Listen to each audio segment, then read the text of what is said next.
Welcome to Beyond the Doors of Creation, the campaign we have been running since 2018. The campaign with the coolest sickest kick flips. Somebody else say a skating term. Christ Air. Previously, 5-0 grind. Tony Hawk's Underground 2. Ollie. Eric Sparrow's a bitch. Previously, the Stalwart Cohort, in their quest to track down various implements to fight against the Sapphire cult, have stumbled into a strange mansion and have been trapped in this underground, terrible, aberrant laboratory. Now, with 2 out of 3 slotty brain gems acquired to put into the door to try and escape, they have rushed into this prison cell that had been occupied by Mind Flayer prisoners and are right in the midst of a battle trying to wipe them out, get the last brain gem, and put it in these strange 2-dimensional doors that have been appearing and following them everywhere they go. So let us get back into the battle map. I believe first up is going to be Orpheus. Bing bong. Good question, Josh. Yes. Are these the doors of creation we are trying to get beyond? You don't know? Fuck off. You heard Cheryl the Green Slot refer to them as the doors that follow. But we resume at Orpheus. Okay. Let's take a look at this big old battle map, boy. What all do you guys see on your map? Do you see all of your hit points, or do you see everything? I see all of my hit points as well as all of Cass and Orpheus's. I gotta change my HP. I gotta get on the Wi-Fi. I see like half of. Okay, I've got it. I only see player characters or our team's hit points. I do not see enemy hit points. I only see the numbers for half, but green bars for everybody else. I think it's fine. Do you see green bars for enemies too? I do not No. see anything for enemies, so we're all good there. Orpheus, you are first to act. Okay. First thing I want to check, because I know that I took a picture of this to see if I have already used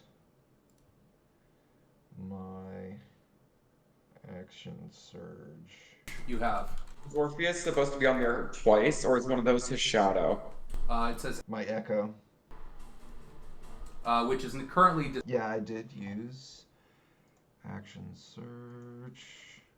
For some reason, it wasn't taken. There's the ugly son of a bitch up in Murphy's face. Yeah, I'm correct. I do have Dawn Threshold going. So, let's see. So I don't have my echo going right now, correct? It's just on there so you can move it if you operate it. Right. Okay. And this guy, the main boyo, he's in the air? Yep, he's like 15 feet up. Okay. Is that the scorpion? Yeah, the scorpion here, Finn crit on the thrall last time, and he instantly turned into a scorpion. So I'm going to send my echo up to attack this guy if possible.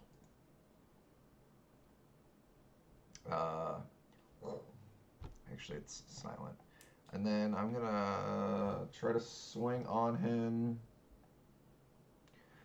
This guy in front of me, how hurt does he look? Not at all. Okay.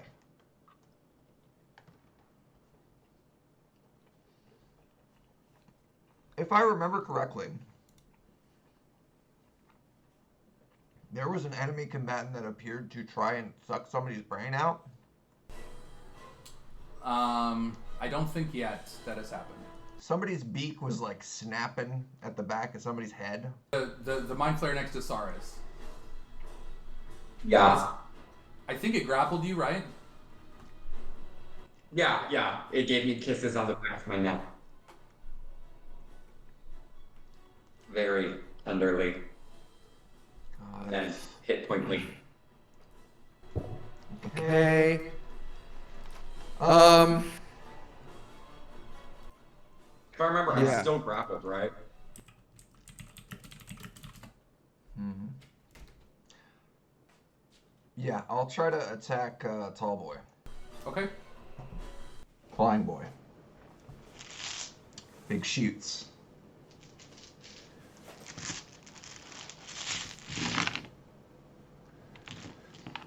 I don't really need to roll a d20, do I? Except, I remember roll 20 just kind of fucks me. Whenever I roll a d20. And what's the point of having all this goddamn dice if I'm not gonna roll it? Oh, good point. Where are my dice?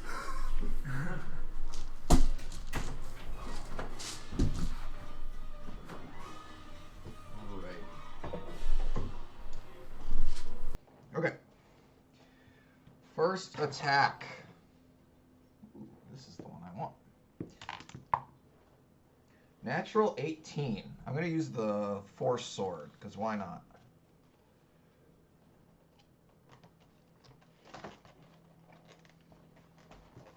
So that's 18.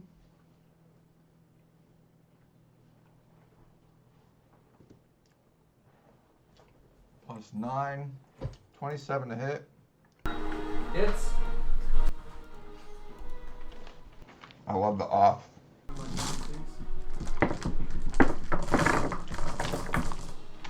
No better shortcut to comedy than like saying something off mic.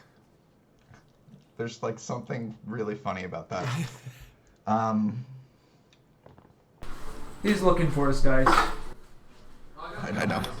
It's just funny. It's just a funny sound. 7 points of force damage. No, actually, 9 points. 10 points of force damage, 2 points of lightning damage. Whoops. And I have lightning dawn threshold going, so I'm going to use that and add another 11 points of force damage. So that is a total 22 force damage and 2 lightning. Oh, sorry. What was this? How much is the second attack? No, I'm just calculating the damage for the first one. 22 points of force damage, 2 points of lightning damage. Okay. Second attack, the roll is, well, that's a natural 2, so it's probably not going to do it. Because it'd be a natural 2 plus 9. That's 11. Misses. I'm pretty sure its dex is 5. You see the gem in the center of its head flash this energy, and your echo kind of reflexively recoils. Natural 17 plus 9, 26. Nice. So that is 7 points of force damage, 3 points of lightning damage. And then I'm going to use I'm going to expend my last use of Unleash Incarnation to make a final attack with the Echo. Natural 17 plus 9. Nice. It's 8 points of force damage and 6 points of lightning damage. All right. Anything else? Let's see. Do I know what's happening with Saris? Like, my view is kind of like blocked right now, so I'm not entirely sure if I'm seeing. Yeah, you probably know. If he's in trouble. You probably see, like, Saris is thrashing about as this thing has, like, grabbed onto him and is, like, pulling his head in slowly. But Saris he's not, like, he's saved out of the stun, so he's still, like, thrashing about. Okay. This looks like very obviously non-consensual head. Okay. Head-to-head combat. Oh boy, there's a term for that. Oh boy. As your echo comes up and begins slashing into this mind flayer, as the lightning crackles around it, It seems to sort of jump off of the Mind Flayer a bit, as if it doesn't hurt it quite as much as you'd hoped. That brings us now to the Thralls.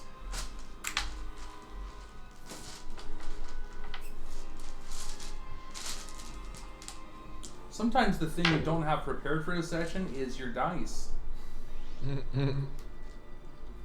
Alright. Thrall number 2 is going to take a couple strikes at Kath. Not one, and it's an advantage because she's still stunned. The first one misses. Second one will hit. 9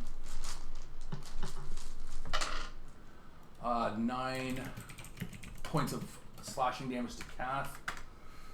And you see she's like visibly bleeding right now and just like kind of reeling, rocking back and forth on her feet slowly, eyes like glazed over. This one is going to attack Orpheus twice. That's cocked. That's gonna miss both attacks. It just like swings. You're focused on your echo, like out of your periphery, but you're like right here, dodging it up in its face as these its makeshift weapons carve through out of the fog. This Thrall is going to come up. These two are going to continue helping the Mind Flayer. They're both going to make advantage attacks against Saurus, flanking his ass. First strike. 23 to hit you. Yup. 18 to hit you. Yes. Does a 16 hit you? No. And a natural 20. So 2 hits and a crit. Why is my camera keep freezing? It heard you got crit. Right.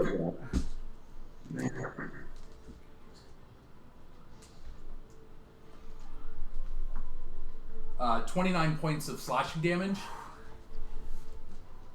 And Yeah, you can uncanny dodge the crit if you want, which would reduce it by. but I can't make dex saving throws because I'm grappled, right? No, you can still make dex saves, but you don't need to right now. But so you can remove. What? Oh, I was thinking for sorry. evasion. 30. So you can subtract. Evasion does not apply. I was thinking. Uncanny dodge is Okay. physical attacks. If you want to use uncanny dodge, you can take back 6 hit points. Yeah, definitely. So how many would I take in total then? 23. That's those two. Now the ones up on Finn. Finn's a cornered boy up here. Toasty! Okay, so that's it's gonna be. Good God. Oh, dear God. This is gonna sting. Oh my word. I'll do the human thralls first. 30-20. Yep, that will hit. Natural 20. That will definitely hit. 18. That will also hit. Oh, dear So God. 2 hits and a crit. Getting our Only bosses 15. to us down Not here. hit. Okay, so then that's the next one. 21. Uh-huh. And only a 15. Also won't hit. 4 hits and a crit, and now the giant scorpion.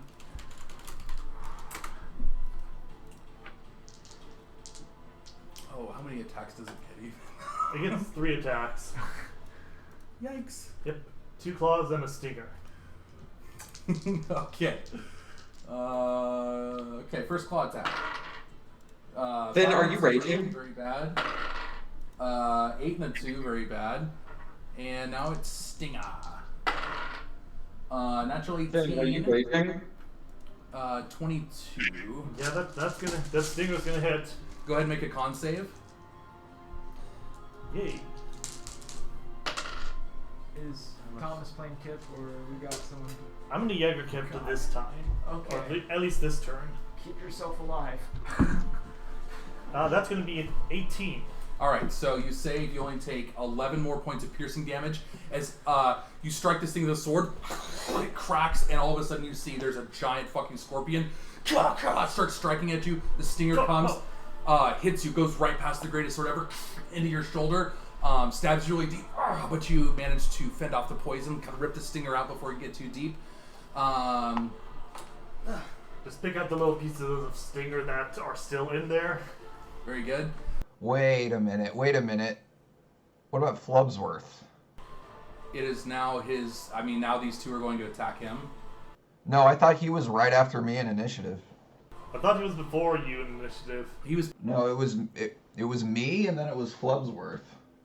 And then it was the Thralls. Yeah, it would be Flubsworth next. Sorry. Oops. I saw the order. I didn't remember the order. I was just following what was listed there. What's the bond of friendship? So I didn't. Flubsworth, you can do your turn now. These two thralls look like they're about to attack you. So do what you wish, and then I'll have them go immediately after you. How's Finn looking now? Have you rolled damage for everyone yet? Oh, no. That could be the, Oh, no, I was Wow, going to say we great should job. finish the turn. that could be the deciding factor. This is. They all hit you. Moving on. Pardon me. Wait, what? Yeah, pardon. I'm so sorry. So what did I say? 4 hits and a crit? Yes. Yeah.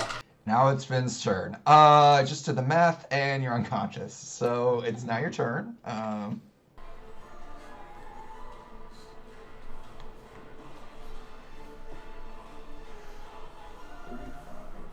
We've been getting our asses handed to us down here. 47. 47 reduced down to 23. Well, those of us that are bottlenecking seem to be doing all right. It's those that ran into the midst of the room, probably. Are you fucking victim blaming right now, Mervis? You know, I can disengage and bring them over to you guys. Alright, so what are your hit points sitting at now? 77 out of 142. Oh, you're fine. I've still got a few more in me. Yeah, you've got some. He's basically full HP. We're good. Sorry, sorry for letting me poop. Alright, Flubsworth, what you got? Okay, so seeing that Finn's not doing too bad, Flubsworth, very kind of like nervous, scared, frightened, but, well, these guys are my best chance out of here. And I see Cyrus has been like grappled, been teamed up on, and this Mind Flayer, I've seen them do some messed up stuff, and when they get close to his head, I'm gonna float over towards, even if I need to go above Cyrus or whatnot, and very much like Back to the Future 1, like a nerdy, I'm gonna be like, hey you, get your damn hands off him, and I'm gonna attack the Mind Flayer. Okay. So where are you floating to on the map? I'll float. I have reach with these tendrils, so I can do it from here, I think. Yeah, yeah. Okay. Yeah, I'm gonna go ahead and just make my 2 tendril attacks at him. Sweet. Oh, this is terrifying. A flub attacking a Mind Flayer.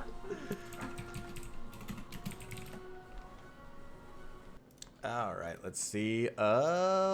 First attack is a natural 4, so I assume that misses. Second attack. Ooh, natural 18. So that's a 25 to hit. Yep. Alright, that's gonna do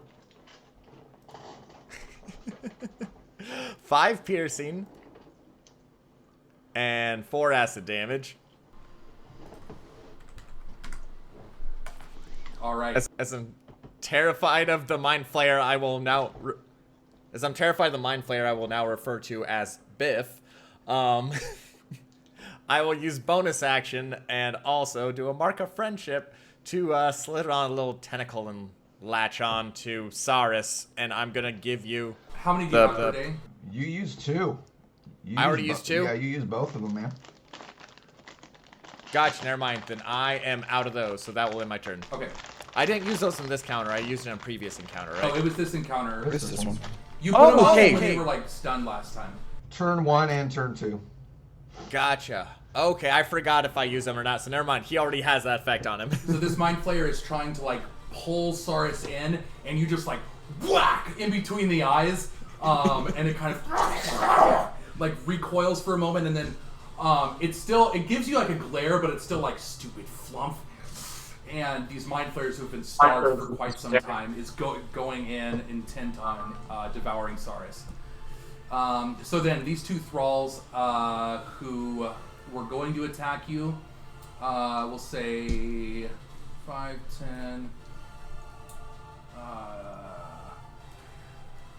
Let's see. They see you floating away over there. They are going to... One's going to throw at you, and one's going to throw at the Echo. Natural 20 on Flubsworth. Oofa doofa. Pretty like crazy. Right. And it's not even on the same dice each time. So...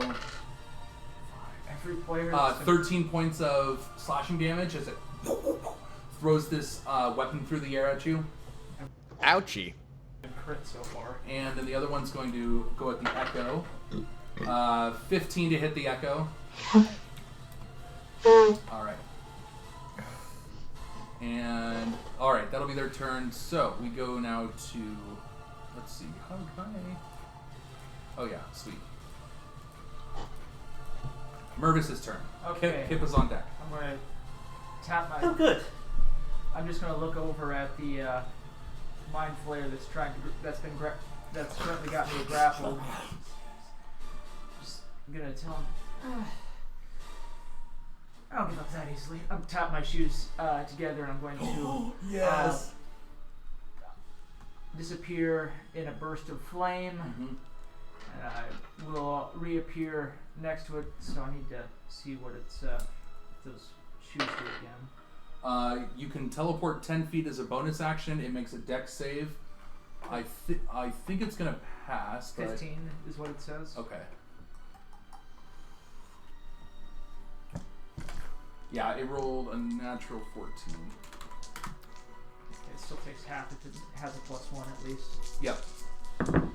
It still takes. That's a good roll. That 17 divided by 2, so 8. Yeah, 8 points of damage. Fire damage. 8 points of fire damage. And then with my main action, I'm going to I'll take a swing at it with my sword. Okay. I just got 100% on my turn paper for one class. Hey, congrats! Hell yeah.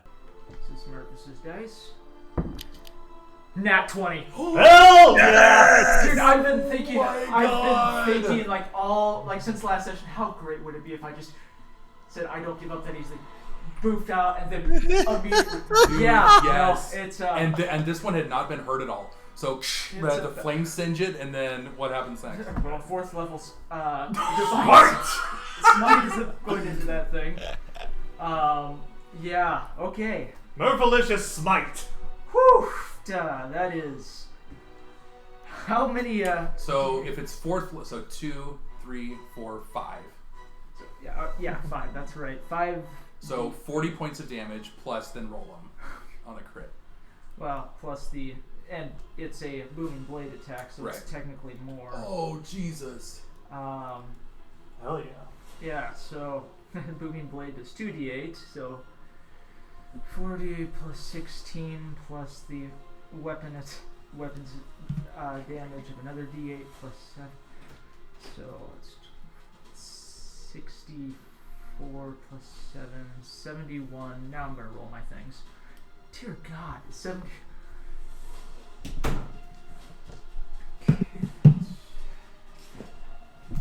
You know what? That's going on the I'm going to be using this dice roller. Yeah. Because I don't want to spend 5, so 8 d8 that I'm rolling. Now, are smites d8s? Yeah. Okay.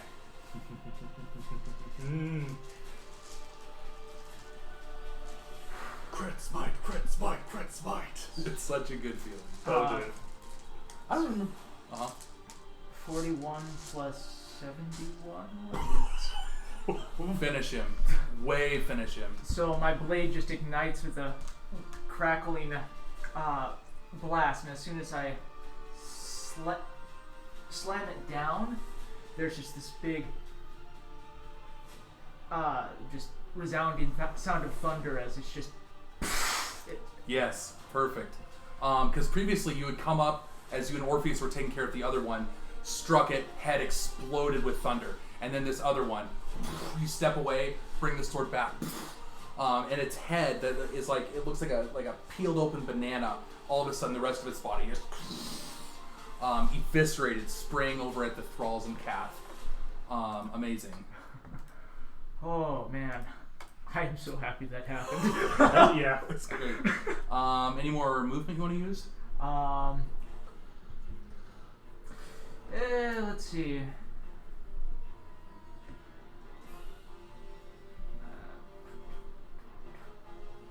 Where's the wall, by the way?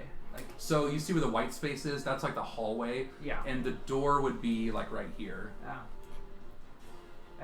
Okay, these two spots here, because that Oh, was. sorry, 2 spots. Yeah. Yeah. Uh-huh. So I'm just gonna walk just kind of past. Back out in the hallway. Yeah. Okay. So any ranged attack. Kip with Saris on deck. Oh, that was an excellent shot, Mr. Mervis. But though I think I might have tinnitus now. I might have tinnitus. The good little boy Kip is going to go out from the hallway, and I don't think I can move Kip. I swear the big bad for the... Oh, I'll give you control. The big bad for this campaign is just going to be CPS. There we go. Does he have the starry form going? Yeah, I believe he He still has the does, dragon yeah. form going on. Alright, you should have control now. Alright, so perfect. He's over there, and the first two things he sees is the moonbeam no longer currently attacking anything, so it's going, Oh, that can't do. That won't do at all. and so he is going to move the moonbeam closer to the giant scorpion of the thralls. Is there any way I can move the moonbeam so it can hit both a thrall and the scorpion and not hit Finn? How far can you move it around? Let me double check. Move the moonbeam up to 60 feet in any direction as an action. For sure. So, and is it a 10-foot radius? It is a 5-foot radius. So, okay, so it'd be like Just that. set it up there. So you can move it like here, you mean? Yes, Do that'd you- be fantastic. Can you see that on your map? Yep. Okay, great. I'm gonna put it there. Alright, so they'll make the saves at the start of their turn. Okay. Ah, much better. Far more luminous this way. So that's his what bonus? Mr. Starwart, you're not looking too good. I'm healed. And Kip is going to burn a 3rd level spell slot to cast Healing Word on Saris. Okay. And Saris, you Thank you, did. because I was starting to choke on my own blood. Nobody makes me bleed in my own blood. What was that? I'm afraid you only get 11 hit points back. 11? Yep. Might as well have not healed him at all. Oh dear, Mr. Starus. You're starting to sound a bit too much like Jed there. I do hope this helps. That brings us to Saris's turn. Alright. What is that? Is that a strength saving throw I have to try and do? You can do either acrobatics or athletics. Acro. It'll be your action to do so. Cool. That's gonna be a reliable talent. 23. Nice. Do a flip. You get your hands up there and rip these tentacles off of your head, and you've just got this thing right there in your face. I'll say I'm just gonna like crumble to the ground. I probably still have my daggers in my hands, but I'm just gonna like crumble to the ground and just try start just like trying to like crawl away from the thing as I'm like gasping for air. Okay. Do you want to like disengage? Please disengage the bonus action. Yeah. Okay. So you can bonus action disengage. Don't go. Yeah. And then where would you like to go? Here, let me. Yeah. I'll say, do I have my own movement? Yeah, I say I can move myself. I'm just gonna. Actually, I'm just gonna move closer to the shadow. Or to the... Not to the shadow. Echo. Echo, there we go. Yeah. All right. That would bring us to Finn's turn. Ah, persistent little bastards. They just do not know when to stop. Turn back and see my allies all hard. Well, this won't do. Come, Redbird. Help my defenseless allies. Lead them through battle and lead them to victory. I will use my bonus action to summon the Totem Spirit of the Hawk. And I think I would like to put him right about here. And Wait, Finn, do you still believe you're like the best person on the planet? Yeah. believe implies that there is any doubt to that claim.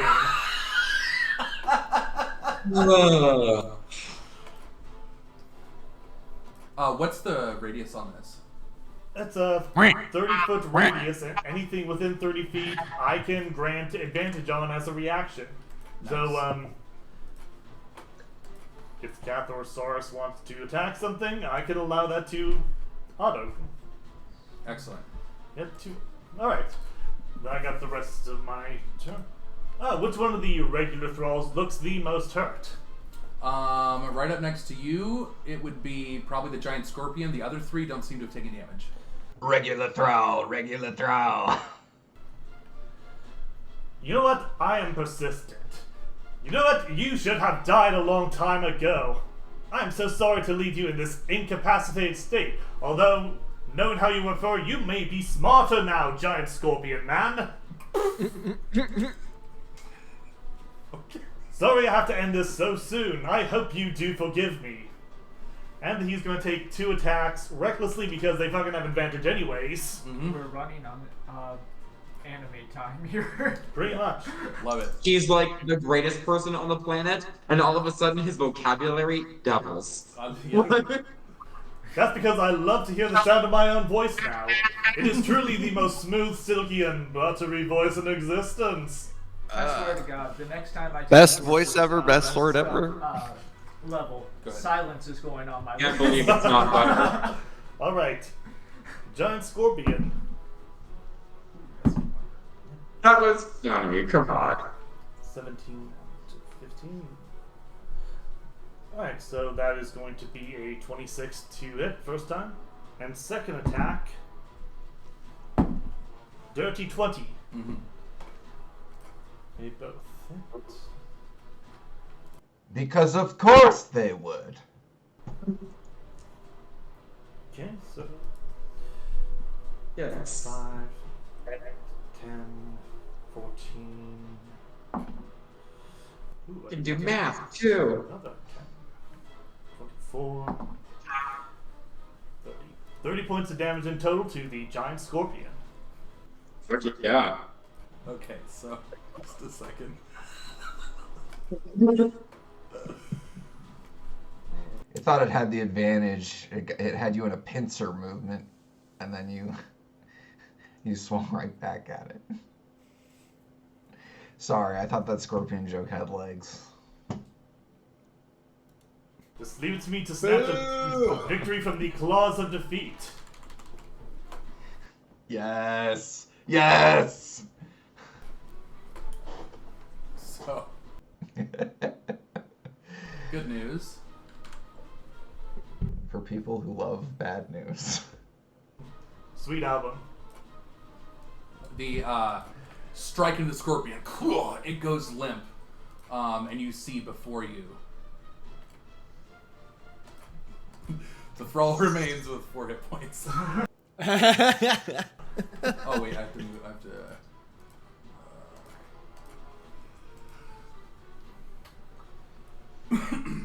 Was the 30 points for 2 attacks? Yes. Okay. Yeah. And you know what? I think I'm just going to stay right here. All right, you got it. And that will end Finn's turn. That's incredible. I'm just gonna stay right here. I love it. This is such good roleplay. As long as Can we make Spencer be Kip's official understudy? Let me see if it gets its Mind Blast back. Not that that will be helpful at all. Alright, it does not.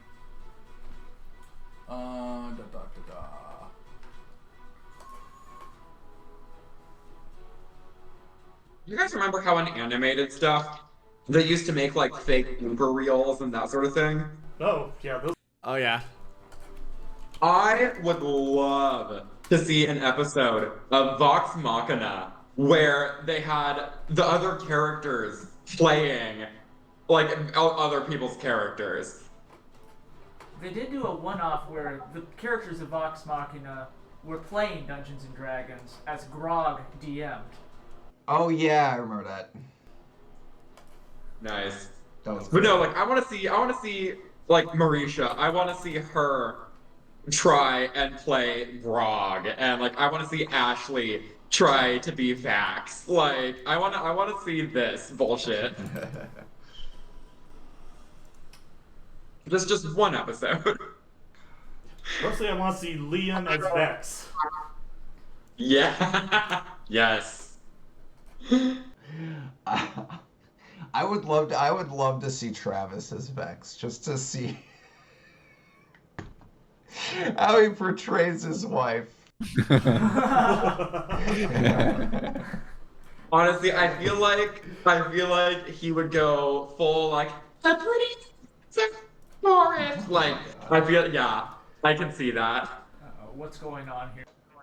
And he's got to flirt like shamelessly. Oh yeah. Oh, definitely. Have you guys seen that fan animation of the bathtub scene? Yes. Yes. Alright, you guys see Oh dear. I love how he puts it just enough to get his thrall there. Like, yeah. He doesn't care about the thralls. I'm assuming he can sense me through the wall due to the mind, anyways. So Oh yeah. I'm not. And you were argue just out there and anything stuff back. You see this mind flare with the death slot brain gem inside of it. Just taking this damage from the echo, reaches up to its head, and you see the death slot brain gem begin like pulsing inside of it. Like black veins underneath the skin begin pulsing as arcane energy is channeled. It reaches out and you see gas begins spreading all over the room in that area. So I need Flubsworth. The echo fails, or you can roll for it, but Orpheus, Kip, and Mervis to all make Constitution saving throws. And Saris. So everyone but Finn. And Cap. Oh, I guess staying right there worked out for Finn. Oof. Oh dear. 22. Ooh. 18. 19. Alright, I'll ask for resistance. Nat 1. Oh no. Oh. Didn't quite get that. Was that no one? Yes. Oh. Yes, No. Cyrus, that was a natural 1. Alright, what'd you Okay. get? 22. 11 points of poison damage. 23 points of poison damage. Oh dear. What'd you get, Flubsworth? 19. 11 points of poison damage. I maintain concentration. Saris, 18. 11 points of poison damage. Orpheus, So the Echo got a 27, but it's halved, so it's dead anyway. And then, so I rolled a natural 6 plus 8. That's a 14. I don't think that's gonna make it, but I'll try to use Indomitable. let's see. Right. Does an 18 work? Yes, an 18 Oh, would goody. work if you wish to use Indomitable. Okay. Kip maintains concentration on the moonbeam. Excellent. Okay. So 11 points, you said? Yeah. Poison damage? Okay. Success. Okay. In bad moonlight. terrible gas begins permeating out through the room. I'm sorry, Sean. And it's going to... Damn it, Finn. What have I said about having haystacks before we go into a fight? I'm sorry, Sean. Let's see, there. All right, and that brings us now... Oh, shit, I need to roll for the thralls and shit, too, though. Just a roll 1. Natural. That would be so wild. If you're like, it doesn't really care about the thralls. They're not damaged by this at all. Does the DM.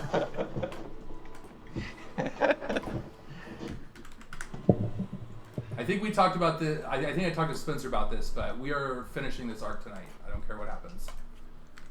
Yeah. Okay. Oh man, that's almost thrall them. Oh my goodness. Man, where's that sound? That's a rough pill to swallow. Oh my god. You know what, Josh, after this, yeah, let's finish it tonight. Just TPK, please, please, please. That would be so big brain. End me. Like, Purvis isn't looking to see Jed this soon. Oh wow. It's been a long day. And I'll tell you all about it when I see your asses again. You again. I fully thought you were gonna start singing "It's a Long, Long Way to Bossing Say." All right, in an utterly dickish move. Hey, it's as the old saying goes, never speak ill of the Jed. Oh my The girls in the city, well, they got big titties. As long as Thomas heard me say that, that's the only thing that makes that funny. I heard it, yep. You make the save. She does make it. Yay! I think that's the end of her turn, though. So next up is going to be Flubsworth. I need to piss real quick. I'll be right back. What an unbelievable experience. Like, you know what? I mean this sincerely, Thomas. I still can't get over that, because if I had a character that was reduced to ash, I would be so distraught. Like, not even like I get, like, you know, a Boromir moment. Instead, I'm just like reduced to ash. I would be, oh man, I feel for you, dude. I'm just glad I had my moment to really set it in stone. When I was able to lean forward and knock my character over. You were disintegrated, not petrified. Oh yeah, ash, disintegrated like dust. Yeah. No, that was a set in stone joke. He was, Oh my. say what you want about Jed, but there were people who did not think that he was an asshole. Couple.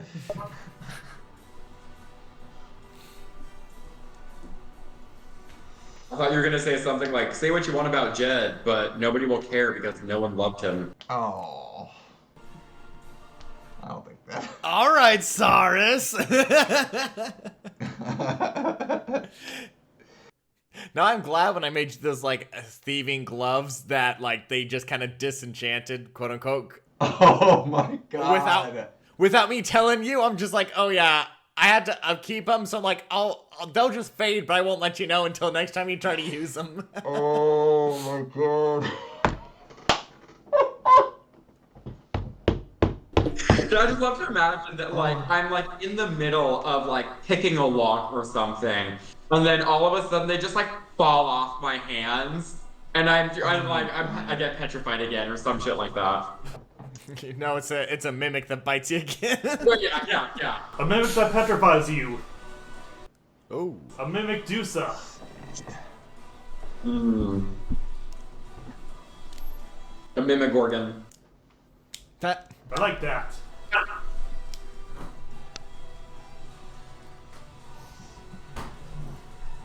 It's a Demogorgon? Yeah. All right, Flugsworth, you are up. What you got? All right, I'm sorry. Actually, Orpheus is up, and then it's Flugsworth. My mistake. Did he, Eric? Sorry. Oh, okay. You're back, so I can say this. What is Jed's favorite flavor of soup? Dead soup. Cremate Clam tomato. oh my god. Cremate tomato soup. I'm so sorry, Thomas. Okay. Are you though? I kind of am, yeah. All right, your turn. Okay. And this is like a poison cloud, right? Oh yeah. And go ahead and actually, okay, now is when you would have made this save, I think. On the start of your turn. Yeah. So, go ahead. Okay. These are cages, right? These are like cells. Yeah. Okay.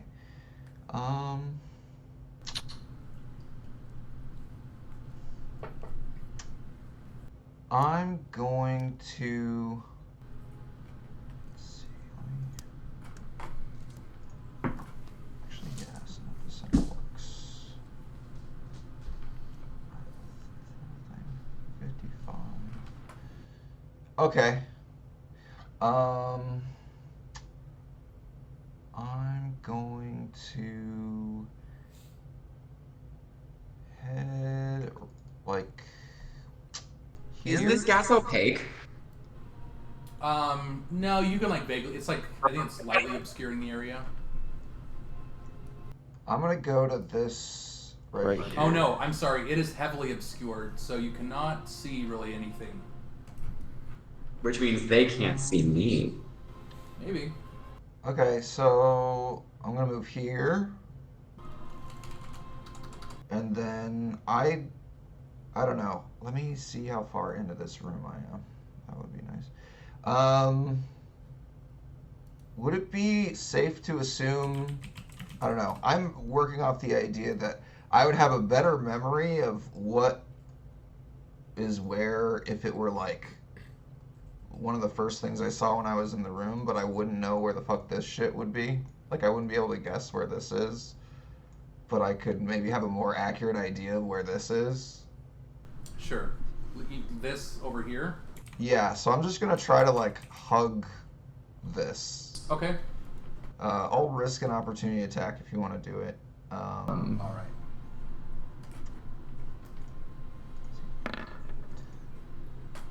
All right. 24 to hit you.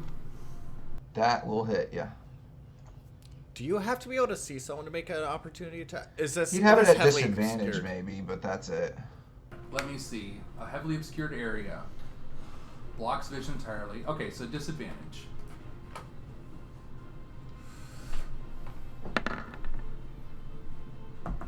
Uh, 19 to hit you. Oh, okay. Let me see.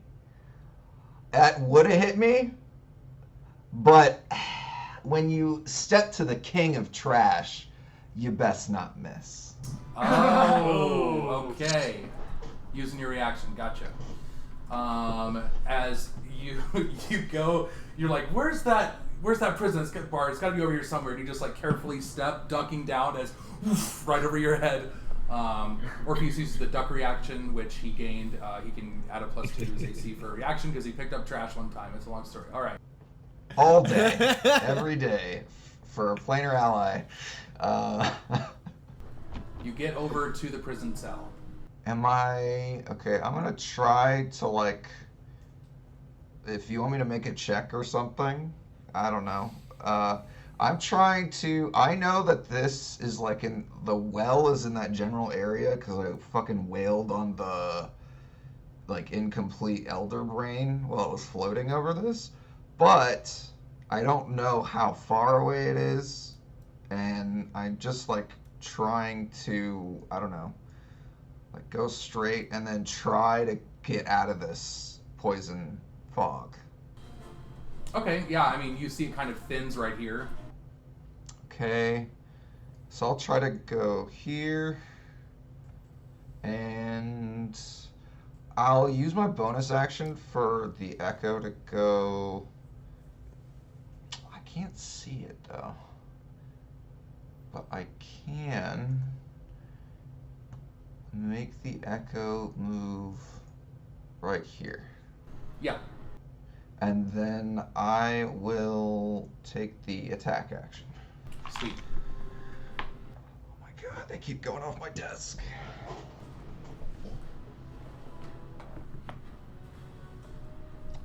Uh, 9 plus... Let's see, I've used my misfiction twice, I think. And which one are you attacking? I'm going to attack...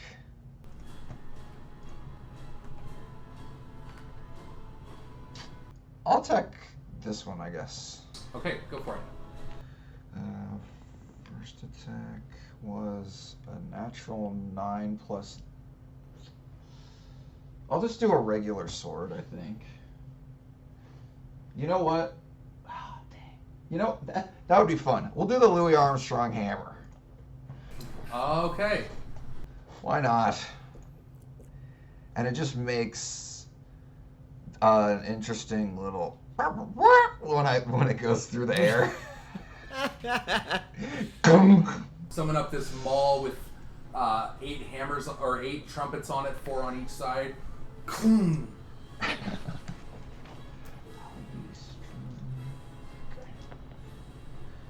So it's a regular maul. The maul is what, a D6? It should be 2d6. I think it's the same as like for what a greatsword is. It's just bludgeoning damage. Okay, so if it's got the maul and it's got plus 2d6 thunder, which I think is what you told me, right? Yeah. Okay. So 11 points of bludgeoning, 5 points of thunder. On this first one? Yeah, it's obliterated. It's so dead. This is the one that was the scorpion, and then like it reverted down into just this guy, and then boom! Just visuals of like when Champion would bat the prisoners around. It just it plays a very sad, murderous jazz song. Okay, I'm gonna swing on this guy because I can see him better. And when I swing it this time, let's see what happens. Natural 17 plus. Nice. Yeah. Okay, so 2d6 plus 2, so 7 points of. Face the music. That was easy. 7 points of bludgeoning, 9 points of thunder. Okay. Third attack, last one. Natural 20. Oh, ho, ho. Wow. They call me Cuban Pete.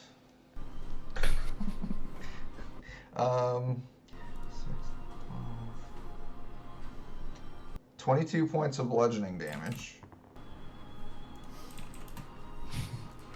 And 20 points of thunder damage. Okay, finish it. So the first one, just a random sequence of noises to an untimely demise. Second one, a 2-part swing. The first swing being ba ba ba, and the second swing being ba ba ba. I just play taps while I murder a man.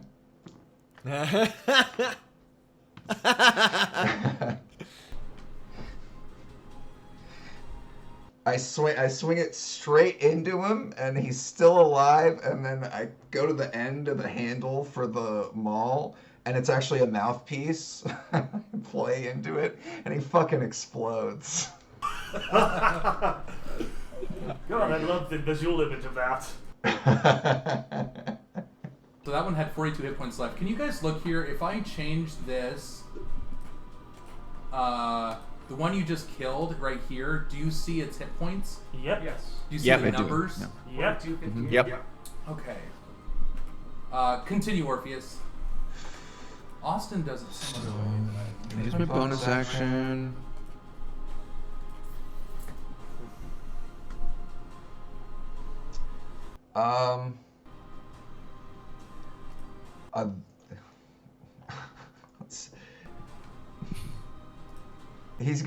Finn is gonna hear me shout from my space, and my echo is gonna move its mouth and do a thumbs up, just like old times, old buddy. It's good to have you on this side. Just having the thumbs up with the voice like across the room is just a great mental image. This is great.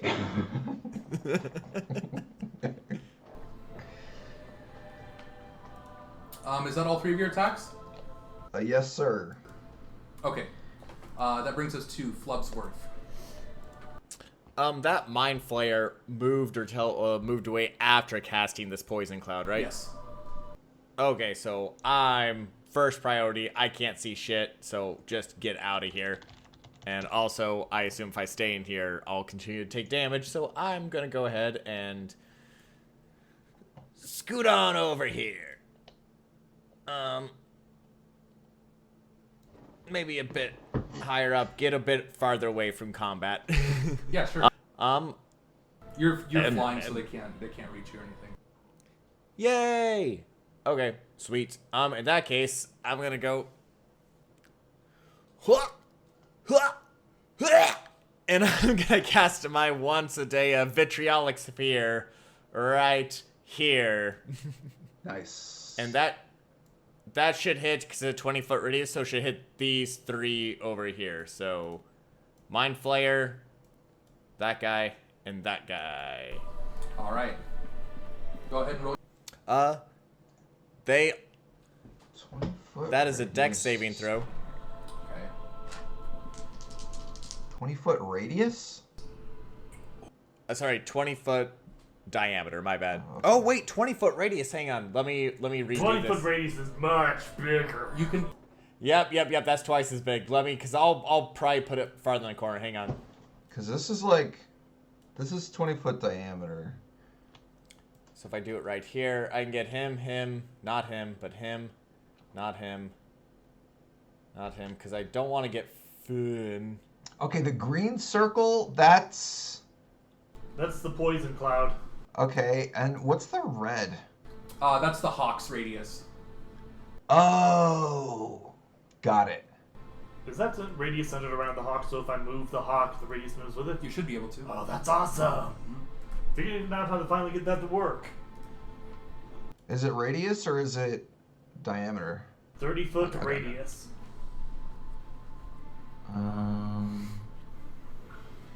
We said what, 20? 25. Okay, so yeah, if I do it right here, I can basically do it where I just hit those 3 and no party members. Him, and him. That is diameter. Okay. But I cannot get that guy without hitting Finn, so I'm gonna just get these 3 here. Anyways, all of them make a dex saving throw. All right. So Mind Flayer fails. The 2 thralls. What's the DC? They got a 15. 15 is DC, so the 2 thralls save. So they'll save. Mind Flayer fails.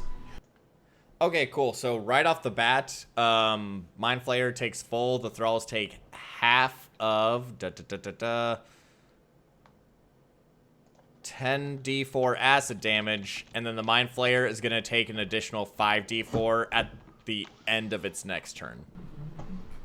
But Oh shit! I forgot. At the start of its last turn, it should have regained some hit points. My bad. God, it's a 20-foot radius. 10. Damn, dude. All right, that was a decent roll. Okay, so the Mind Flayer is going to go ahead and huge. take 27 damage, and the thralls, and those 2 thralls will go ahead and take just 13. Mind Flayer at the end of its next turn is going to take an additional 5d4 damage. Gotcha. Wait, sorry. Thralls take how much? 17. No, 13. All right. Yeah, those thralls are hurt. Mind Flayers really hurt. Anything else? I think wild. that'll end my turn. Yeah, that'll end my turn. All right. Next up are the Thralls with Mervis on Wait. his deck. It's 20-foot radius, right? That's what the text says to me. I guess, actually, Because I just drew a I did a- 20-foot radius. I guess, yeah, when I'm using the measuring tool, it goes from center square to center square versus line to line. I don't know. It's whatever. I'm done with my turn. If it is a 20-foot radius, he could potentially hit two more. Yes. So you can hit 2 more. So I'll roll the damage, the saves for them. That's only, I think, a 14. That fails. And that's only 14. What the fuck? The other 2 rolled 14 and these 2 rolled 13. Okay, so then full damage, I'm sorry, was what again, 27? 27. They'll take more at the end of the next turn. And then that one goes to Jesus.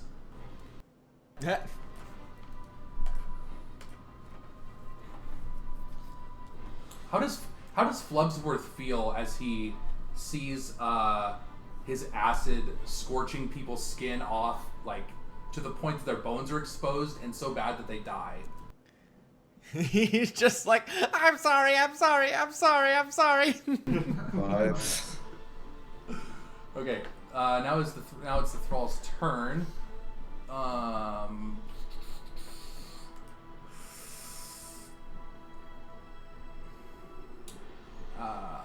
This one. Following the Mind Flayer's directive, this one's going to 5, 10, 15, 20, run over Orpheus. This one's going to go to Saris. 5, 10, 15, 20. Let's see, this one will go over here to the Echo. Alright. So first 2 attacks against Calf. Miss. Then against Saris would be with disadvantage if it's in the everything's heavily obscured. Miss. And 17 to hit you exactly. 2 natural 12s. 17 is my armor class. Okay, that's what I thought. I'm sorry I keep asking. Alright. 8, 9, 10. 11 points of slashing damage. I can stop that, correct? With Orpheus gone, this Thrall is going to try to bash Kip's skull in. Oh no. Oh, I can have that 11 down 5, right? 16, natural 16 is the lowest. I don't know if you want to use his reaction thing or not. Oh dear. If he has any more left. I have a reaction thing. Okay, so What's Kip's DC? it's 21 to hit him total. So, Oh yeah, that will hit. all right, second attack. 17. 17. At least based off the wrong sheet I have. I can't see him in the. Unfortunately.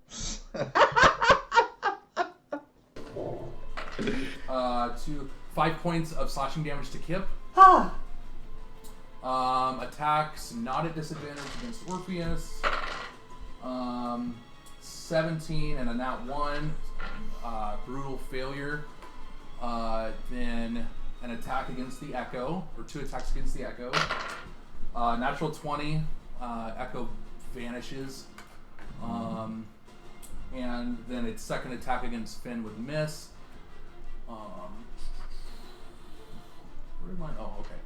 So 1, 2.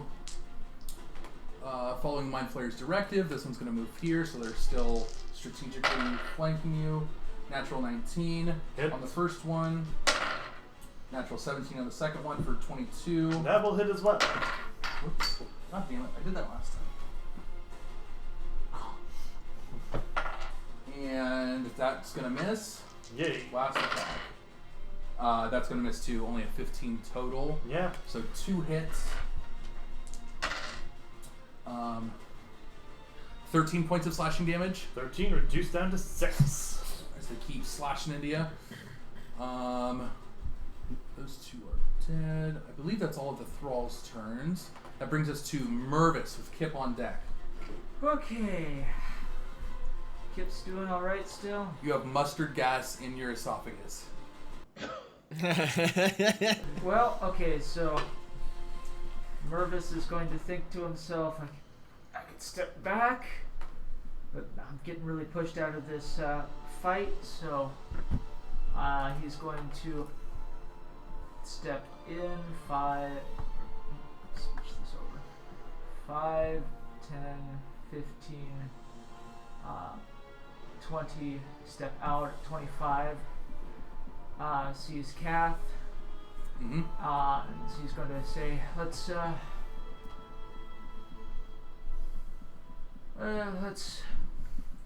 move a little bit, and it's going to thunderstep the two of us. Oh, shit. Okay. Nice. Make a con save here. Natural 15. These thralls are rolling like crazy. I think it's still going to fail. 17 total? That makes it. Okay. It's still half damage, isn't it? Yeah. So that's 3d10 halved. 2 and 3. It's a 10, 2, and 9. So 21 halved down to 10 thunder damage. Nice. And we're going to. It's 60 feet, is it? I think so. Oh, 90 feet actually. Sick.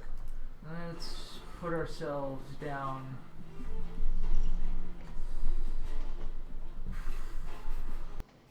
I don't know why when you said let's put ourselves down, I thought you were gonna first split second say down to the bottom of the well. That was his impression of a canine murder suicide. I'm going to. Oh no, Josh. What's that? Oh. Scroll. Well, not while I'm moving a token, of course. What's that, lassie? You're stuck in a well?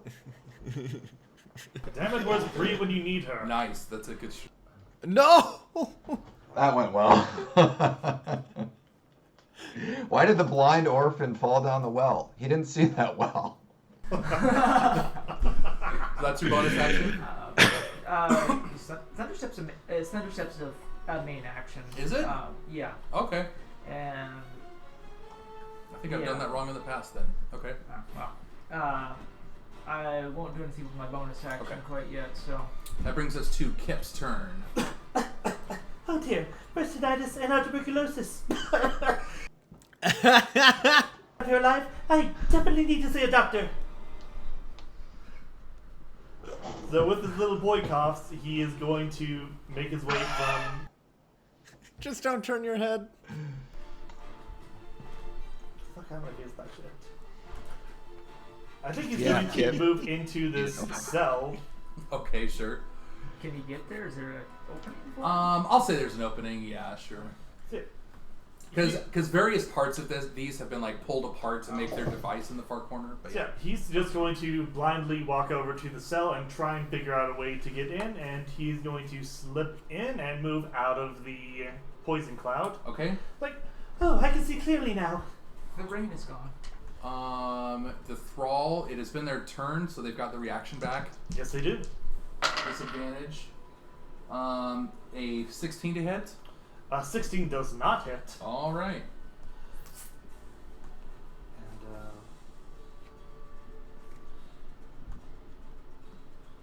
Oh, where's Miss Cat gone?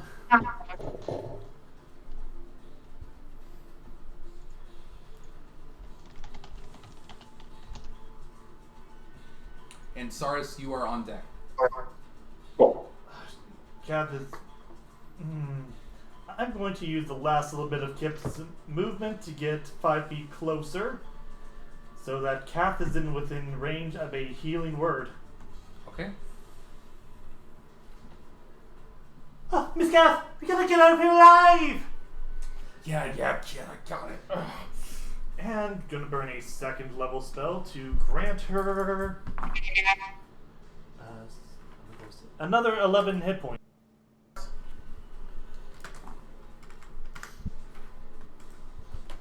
then he sees that the moonbeam is still up and not hurting anyone right now, but he does see that the other mind flayers within reach of the moonbeam is like, Oh, I know exactly how to help my friends.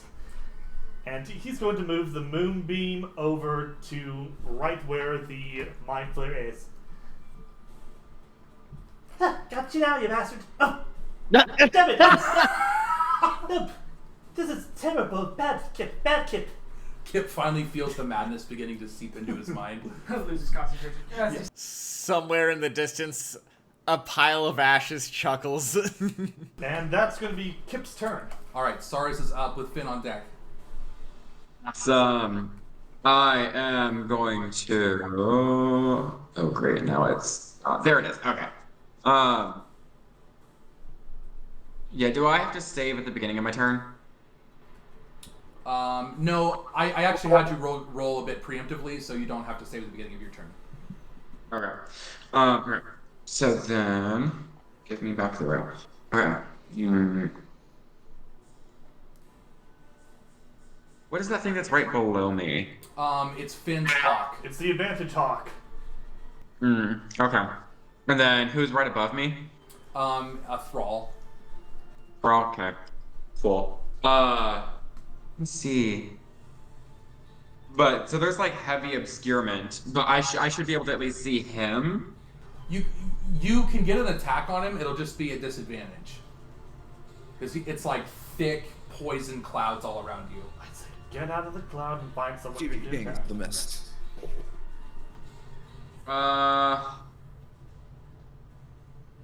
Yeah, I'm gonna. Let me see. How far is that? That's 30 feet. Yeah, I'm gonna. Well, I guess that would be. If I was right. No, give me the. Me. If I go right here, Yeah. that's half in and half out. Will I be in or out? Would you count? I'll say you're out. Yeah. Oh, okay. Then yeah, I'm gonna Gucci my little booty on over here. Are you going to bonus action disengage at all, Yeah. or do you want to use your bonus action? Okay. Yeah, no, I'll Okay. disengage. Great. Be nice to use it for other things, but no, I prefer not to get stabbed to fuck right now.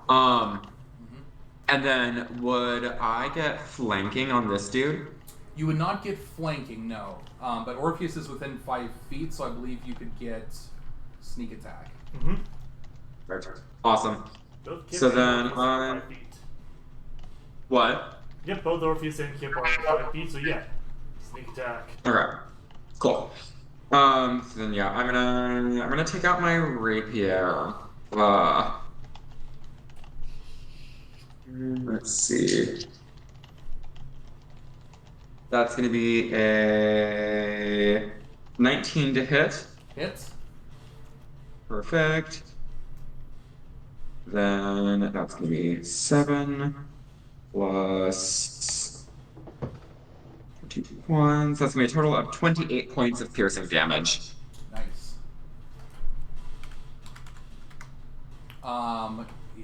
Yeah. You come out of the fog covered in poison like this greenish, yellowish ghost and just skewer him through. Single digits. Not quite dead. That brings us to Finn's turn. Now this is getting fun. So then, which one of those three surrounding me are the weakest and lowest hit points? Oh, damn. The one to your right. Alright. Looks like Two. it's bleeding. Okay, 2 reckless attacks against that guy. Got it. First one is going to be a 16 to hit. 16 will miss. 16 will miss. Was it hitting before? I don't remember. I don't know, that just seems a bit low. Oh well. Or thralls, I don't know. Yeah. They could be Natural right around 20. Are you serious? I'm very serious. Oh my god, another nat 20. Okay, so roll damage first. Okay. 5, 2, 7, 17. 26 points of damage to that thrall. Roll a d20. Damn it, Janet! That's a 4. Did you roll a 4 last time? Yes. That is extremely convenient with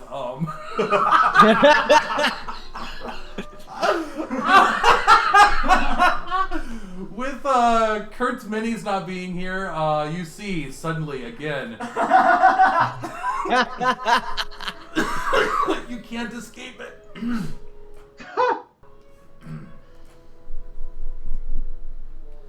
Alright, we're just gonna put him over there for now. It just takes sort of like when we get out of Oh here. shit! Actually, I have to make a wisdom save to see if it happens. Natural 14. I don't think so. Yeah, no. When you and I get out of here, we are going to have a long and serious talk. Greatest sword ever, man. I don't know. I think that sword's pretty much the best thing ever. Maybe the issues with you. I'm kidding. After knowing you so long, Flubsworth, how can you possibly say that? Clearly, I am not at fault here. Mervis is just shaking his head. It's a perfect mix of the sword being the greatest thing ever, but Finn also thinking he's the greatest thing ever. Was that your second attack? Yes, and I think I'm going to use my bonus action to move the Hawk Spirit so that the aura of effect will cover the Mind Flayer. Okay, great. And Oh, that also gives Cap advantage, right? Is that what this one is? If he chooses to use his reaction, he can like grant advantage to somebody. Oh, okay. Yeah. It's you and me again, you ugly bastard. Just can't get enough of me, can you? And that will be Finn's turn. All right. At the start of the Death Gym Mind Flayer, you see the black energy that's radiating out of the gem. Oh yeah, it's the start of his turn. It reconstitutes a bit of its hit points. And it has to make a Constitution saving throw because it's in the area of effect of the Moonbeam. And it takes more acid damage. God damn it! Yeah, it takes acid. Oh yeah, damage the more again. acid damage. Roll the acid first, because I think that hit him first. Yep. Okay. You Hang make on. a new save. No, he just takes that damage. That failed save means he gets the secondary damage just given. Off, isn't he? If this I'm was, not sure. It's just a one-time thing for the secondary damage. Was it 4? Was it 4 or 5D? 5d4. 5d4. Nice. Those are okay rolls. 14 damage. Nice. Oh my fucking god. Okay. Yeah, that's higher than average. Moonbeam damage. Roll con. Yep, and roll your con save.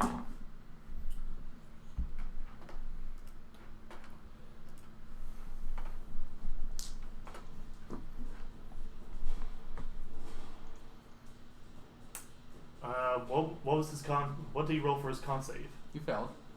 Okay, he takes 9 points of radiant damage. The silence. 9 points. The acid burning this Mind Flayer's skin down to its weird cartilage. The gem begins like hanging slightly askew out of its head as its skin is burning away. Kip moves his moonbeam over top of the Mind Flayer, and it sees it's coming like the white light at the end of someone's life approaching. And just as it destroyed their elder brain that they had been trying to like reconstitute, as the moonbeam moves over, how does Kip finish it? So as he is moving the moonbeam over, you can see the form of a celestial dragon coalescing at the top of the pillar, and as it's beaming down upon you, just see the visage of a dragon fly down and just tear its way through the body of the Mind Flayer. No, we'd give it a hug and it'd burn away. You know what it would be. Yeah, as the Mind Flayer rips apart in this burst of radiant energy. Clink.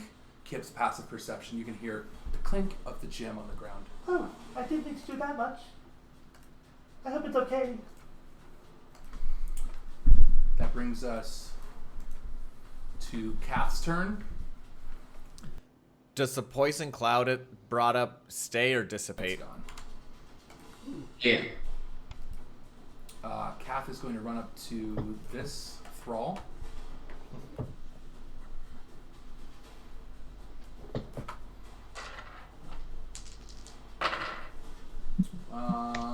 Brutally misses. Does she not have advantage? I'm rolling 5-4, 5-4 is what she Holy just rolled. fuck. So the dice are very temperamental today with the crits that I've been rolling and the thrall attacks. That's ridiculous. Which is interesting too because as this Mind Flayer finally dies, she runs up to stab it, and the person just kind of like goes slack back into their Inert state. their normal inert state. They're no longer being dominated by anything.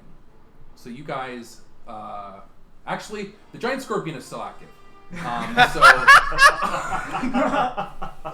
Orpheus, it is your turn. You see the thrall suddenly just like goes slack and glassy-eyed, but you do hear the like chitinous movement of something trying to attack Finn. I could probably see across the way, maybe. Let's see. 2, 3, 4, 5. I can get here. Okay. Not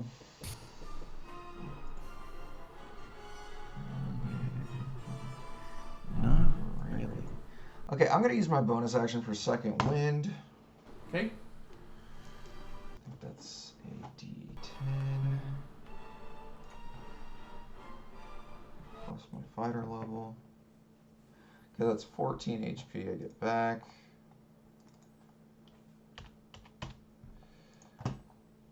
Okay, and then I'm going to. I hope this works. I'm gonna use my last. I'm gonna expend my last use of Mist Fiction to create a certain Spiked Whipped. Okay. And I'm gonna try and attack with this Spiked Whip. You pull out the Belmont chain whip. All right. And I'm gonna attack this Scorpion. At advantage. Wait, how is he able to pull out my whip? You see the mist swirling around his body suddenly coalesces into like a copy of the weapon. Oh, okay. I get one use until the start of my next turn. Yeah. Hell yeah. Yep. Natural 10. It's dexterity based, right? So. Belmont Whip. I want to make sure I get this right. Okay. It's a dirty 20 to hit. Mm-hmm. Okay. That is 1d8 plus dexterity. 2 plus dexterity is plus the 2, 8 bludgeoning damage. Okay. How much HP does it? I can't use a finishing blow on it, I assume. It's an action to do so. It is? Yeah, you can just say I think it has what is it? 50 hit points or less, and if it does, so you've already made an attack, so if you wanted to redact the attack and try to use finishing. Okay, yeah, I didn't have it. It just said use 1 a day. And actually, you have to be wielding a second whip technically to invoke that, so you wouldn't be able to do this time probably. Okay. Yeah, I was curious if I was going to be able to do that. So epic. I'm gonna keep rolling to attack. That's a dirty 20 again. Okay. 6, 13 points of bludgeoning damage.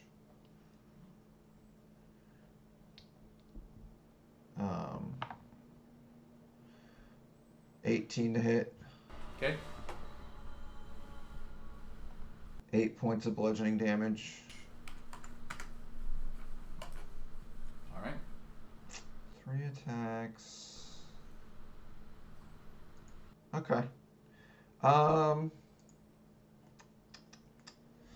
gonna move up into its space so that my pal can wail on this thing more effectively, Great. and that's it. Okay. I will say, for the sake of brevity, it is nearly dead. You guys are able to finish off this giant scorpion, and when you kill it, it reverts back into another inert thrall, heavily bleeding, obviously, from the combat, but effectively, you guys are out of combat for the moment. As the mind flayers lay dead around you, their thralls no longer under control. Kip, if you drop the moonbeam, I'll go ahead and grab the gem there. Oh, most certainly. There we go. No more moonbeam. Okay, I pick up the gem. You got it. How long does the hawk last? 1 minute. Okay. You got the gem. Okay. I think I'm just going to dispel the hawk. We're out of combat. All right.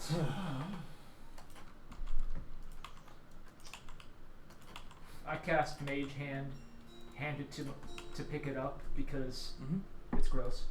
Yeah. Yeah. And slime and a bit of acid. Yeah. And plus, I haven't cast Mage Hand in a while, so You can cast Mage Hand and Intellect Fortress vanishes. it's not a concentration. Yes, it is. Isn't Mage Hand concentration? I don't believe so. I checked, and It it's not. is, I'm pretty sure. Oh, Josh, I thought you're literally just saying that because Melvin said it had been a while since he cast it. No, yeah, it takes so much. Oh, I apologize. I really thought it was concentration. Yeah, no, I'm Okay. surprised it's not either. Yeah. Bit nice. Okay, great. So yeah, you can cast Mage Hand. You pick it up. You can kind of shake it off if you want a little bit. Okay. You have the 3 brain gems. All right. Well, You see the doors that follow settled here in the midst of the whatever arcane resonant device that the mind flayers are trying to make to break through. you guys ready? Did we have another team member that was kind of catatonic after like his friends got torn to shreds? Yeah, you can bring him with you if you wish. So we don't just leave him behind to die here? Rummy Chuck, yeah, he's kind of with all the chaos that's happened and being in this maddening place, he is inert like the prisoners, but you can bring him with as well. Sweet. Okay. Came in here to try to find his friend Novus. I knew we had like more people. I'm just terrible with names. He's the big black dragonborn. All right, what do you guys wish to do? Well, I think it'd be best if we had everyone gather around for a quick little moment. Okay. How's everyone feeling? I don't know if it'd be a good idea if we went in unsure how we were all doing, especially not knowing what's out there.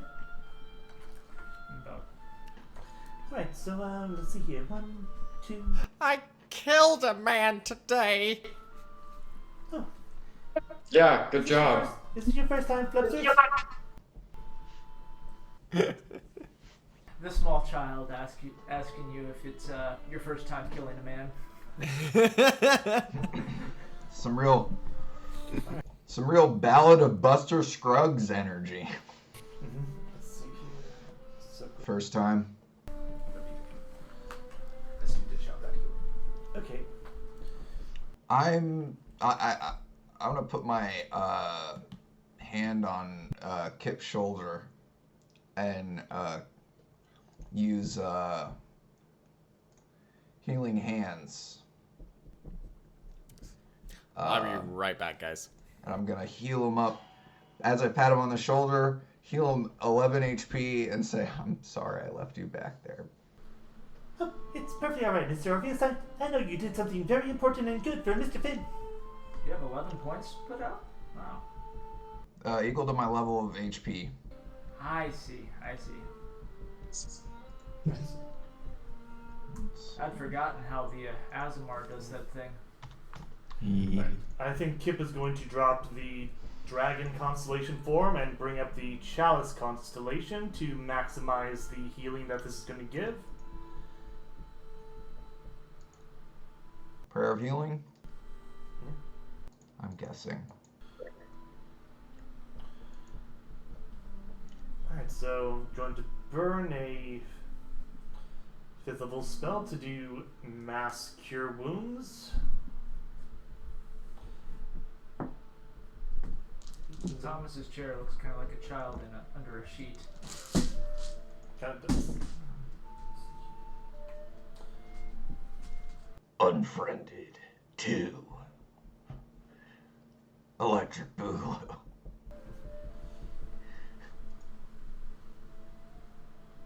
Right, and who's looking the most in need?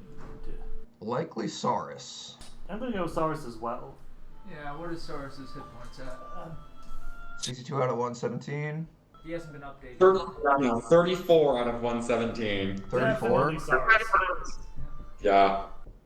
Oh, yeah. I guess. I am not doing great. I mean, I'm at 112 of 120, but if you don't want to top me off, that's fine. Just fucking around.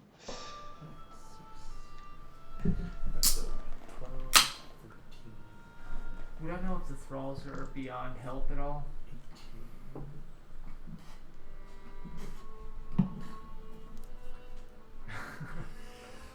It's the same assessment you guys have made before. It's possible that they could find recovery through, clerical or medical means. You think it would just take a long time? I would probably turn to Kip and say, should we get the thralls out of here too? Like, perhaps we could, I don't know if we'd be able to send them somewhere that they could Like get Orpheus, fixed. like Orpheus said, it might be a good idea to look into that, but we probably should make sure that we can get out of here safely, because I don't want to drag these thralls into a place where that could potentially kill them. And so, yeah. Finn, Mervis, Kip, Flubsworth, Saurus, and Kath all get 18 hit points back. I'll take that. And Saurus is going to get an extra... No, wrong dice. Saurus is going to get an extra 6 hit points. Yeah, thank you.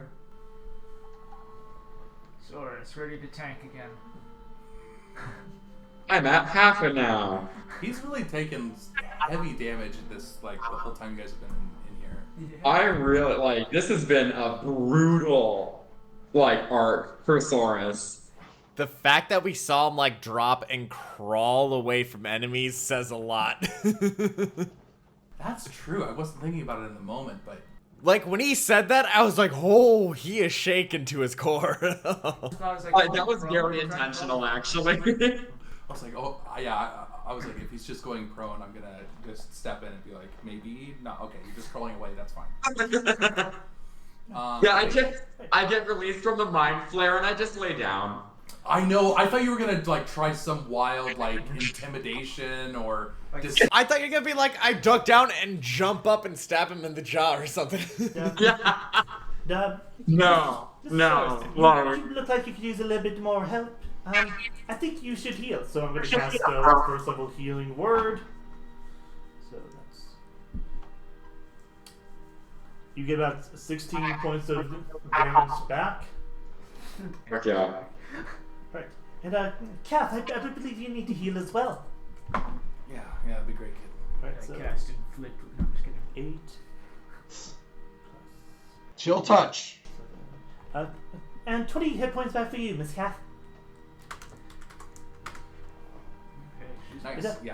Mr. Finn, you look like... No need, small child. I will do right fine, but your heart is in the right place, Kip. Oh. Chest. Oh my god. This is like D&D Jeff Dunham. I adore I love it. a dialogue between a single person. You take a little bit of time to heal up.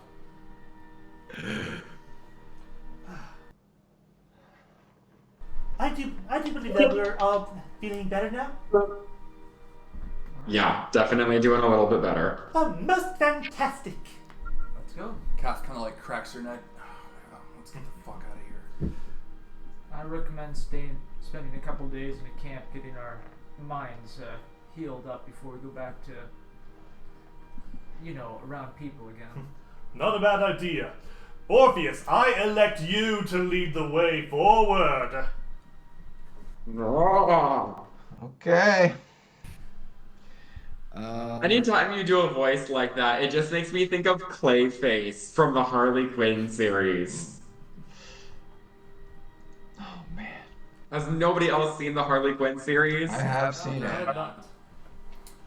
If you haven't seen it, watch it because it is fucking hilarious. Right. Not really my flavor of show. Basically, What is your flavor of show then? Oatmeal? Got him. Stock reports. Well, earnings season is going on right now. Called it. Fucking called it.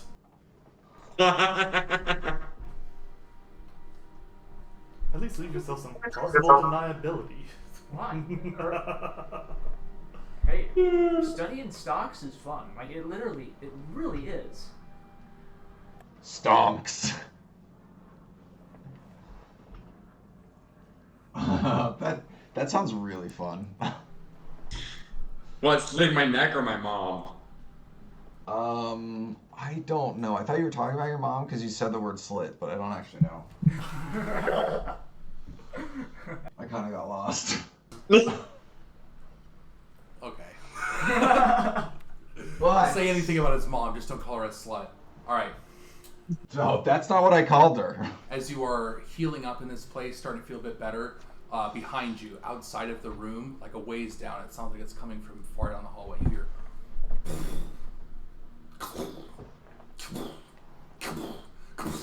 Sick. You see out in the hallway, it looks like all of a sudden space is just collapsing in on itself. Let's go. Let's Time to go. The DM did say we were gonna finish this arc one way or another You today. guys are sitting around talking about dumb stuff. True. You put the 3 gems in? I put the one I have in. I don't have the other two. Who has the other 2? My keys! I forgot my keys! You guys put the 3 gems in. Suddenly they start glowing bright white. The once 2-dimensional lines on the wall begin glowing bright as well. The gems, now in this like glowing form, float out, touch the center of the door, and like align themselves in a line straight up. And as the line Not faster. yeah, it goes up, it's like, oh shit, is this gonna hurry up? Blinding bright light fills this doorway, and it now seems like it is to be able to be passed through, but it's just like pure white light. I grab a my thrall and corneas! run through. You grab a thrall and run through? I suppose. I ain't leaving them there. Okay. Sure, yeah. I'll do the same. Yeah. I'll grab I'll one. go. Either we save them or I got a human shield. Go so- through. I'm just kidding. Oh my god, perfect. Having grabbed a thrall. See, I'm Finn follows. gonna grab a thrall and toss it to Finn. Yeah. I'm just going to carry the 2 thralls out like they're 2 massive barrels of ale. And charge headfirst into the blinding door of light. Geronimo! I'll grab one more and then go through. You all pass through the doors at last. You find yourself surrounded by blinding whiteness. You begin to fall. It feels like the floor falls out from under you, tumbling faster and faster through this empty space. Streaks of color suddenly begin shooting past you, quickly, forming into words. The words coalesce and collate themselves into an order. These words are familiar. You saw them on the various portions of the walls of this place you came in, and now they realign themselves into the right order, and you hear a voice speaking them as you're falling through this white space. Huzzah! I'm quite delighted to see you again, Crom. Truly, I believed you may elude me eternally after our last encounter. I do not know whether the fact you are here proves divinity has intertwined our fates, or if the power of the interface has grown stronger than I imagined. Regardless, welcome. I hope you've given thought to the charity of my actions and reconsidered my offer of freedom. I wish only to give you that which you crave so deeply, and in doing so achieve my own ambitions. You are a very rare case, and a tragic one, so trapped, so suppressed. Now that you've come to me, let us remove him. I'm sorry, but Crom is not here right now. You're gonna have to leave a message. What would you like to tell Finn, who is here right now and is not going anywhere? You all emerge from the white light, finding yourselves in a familiar place.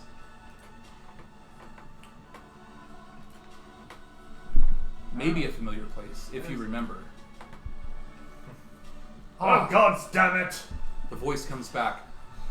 It seems the interface has a strange sense of humor. Quite nostalgic. You see yourselves in this room, reminiscent.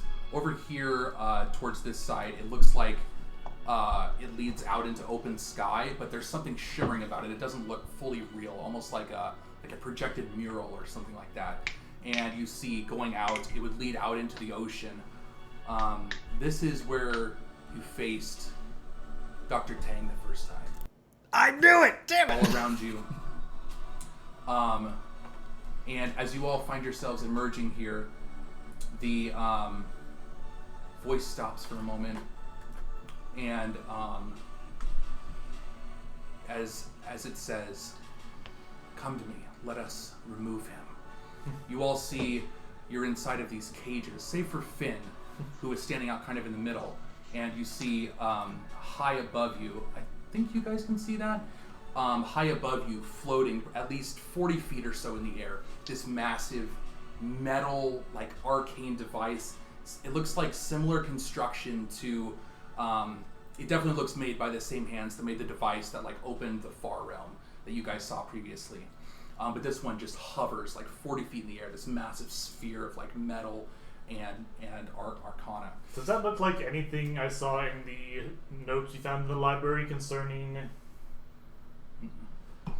However, the other thing you see, Finn standing outside of the cages there, and standing across from Finn, his back turned. Turning around now, you see someone who resembles Finn quite similarly turn around, and Crom, for the first time, you are looking with your own eyes at the weakling. You look down and see your body like it's still forming. It's like almost slightly opaque, but gradually becoming more solidified. Yes. Does my magic feel suppressed in this cage? We'll get to that. And that's where we will take a break. Oh, how dare you. Did we hear what this voice said? By the way, is this telepathic? Does only Crom hear this, or do we hear this also? You all hear it. Okay. That is where we will take a break. 10 minutes.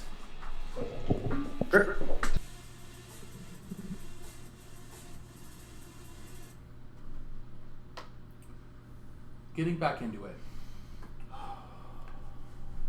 In the future, there are various ways that the tale of the trunk with two branches ends. But most times, the people who have heard it from the best sources say that the lightning that struck the tree the first time came another day and struck again, separating the tree into two full trees of their own. As we resume, Crom, standing here, feeling yourself forming full. What do you think or say? Or run straight for Gip. Yes. This is new. This is something I didn't even know I wanted. But you have something I desire more. Give it to me. Damn. You are uglier than they let on.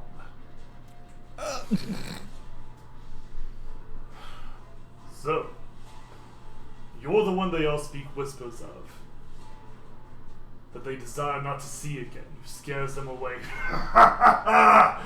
Then I have done my job well. Now then, I wait. I cannot wait to rend your flesh and take it for my own.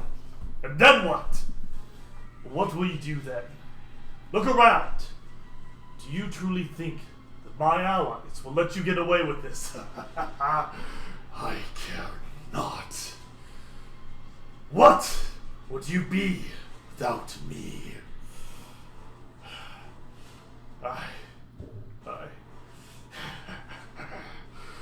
Exactly what I thought.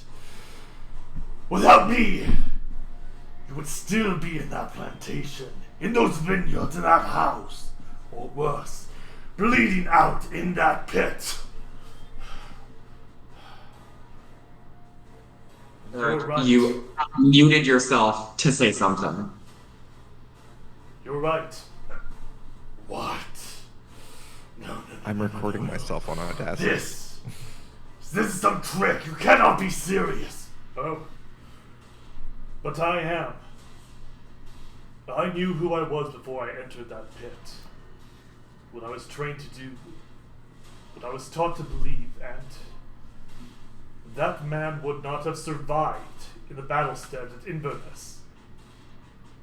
So, Crom, from the deepest pits of my heart, I thank thee. No! Jeez. I don't want your thanks! But you're gonna get it all the same.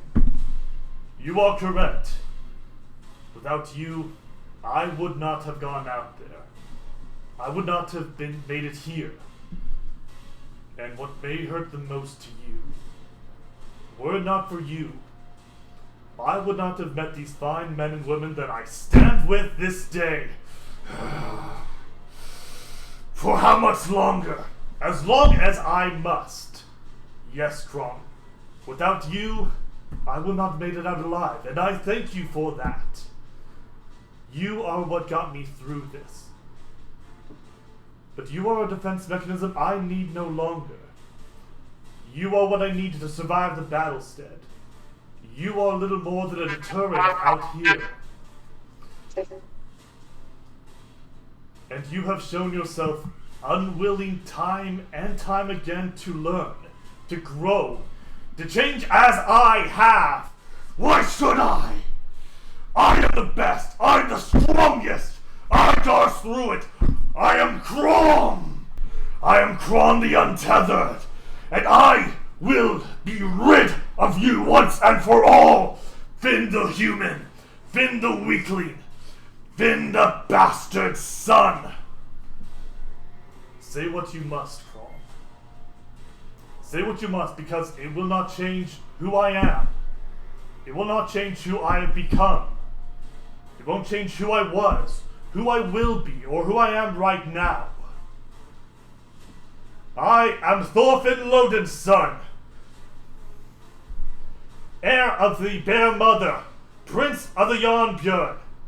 And without you or not, I will find my people and bring us home safely. Finn draws the greatest sword ever. You are This is magnificent, anime as brother. shit. There is another I wish to be with at this time. But you will have to do. Crom. The monstrosity of Inverness. The witless giant fooled by children. You will be slain by my blade. Come, do what you must. Draw your weapon. With pleasure. And with that, this is full you anime. see the blood vessels in Dragon Khan's Ball body Z thing. pulsate, grow hotter and redder, and coalesce in his arms, growing pitch black, manifesting in his hands, and forming into a great weapon, cruel, jagged, and terrifying, as he pulls out the Annihilator. Your blood will be the first to stain this axe. What a fitting response! Come then, weakling. Do not disappoint me. All Shall we right. roll initiative? Yep. I need initiative from Orpheus and Saris. God, I have chills. I think I already gave it to sorry. you, right? You gave it to me already. I just need Orpheus. Holy shit.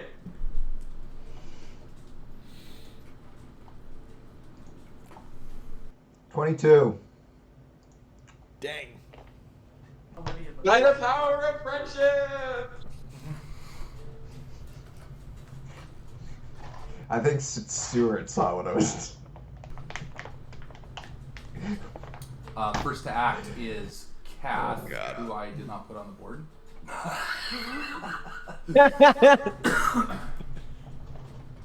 Apologies. Gets the lock picked, steps out 5, 10, 15, 20, 25. Hey, a little help over here?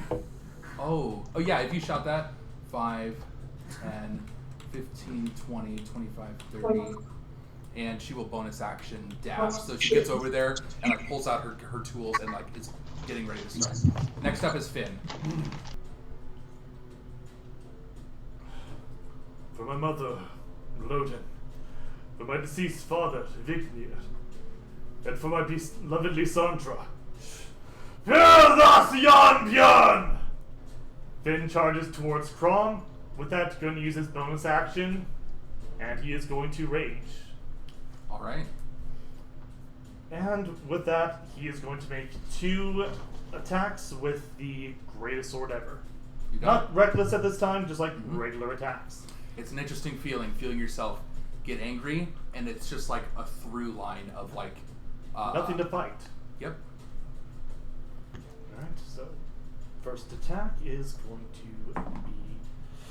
That is not going to do it. That's a 16, which does not hit Krom. The second attack is a 19, which does hit Krom. Alright, so that would be. And Saris will be next. If you guys can see the turn order there, so we keep things moving. Okay. So 5, 7,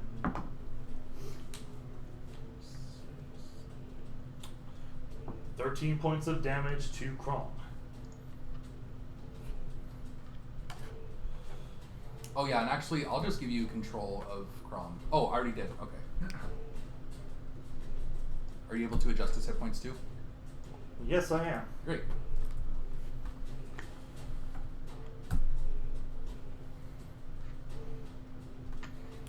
Anything else? That's Finn's action and bonus action. All There's right. nothing else he can do at this time. Is there anything you guys see in the turn order beyond just like 3 entries? Because I just see DTZ and Lair.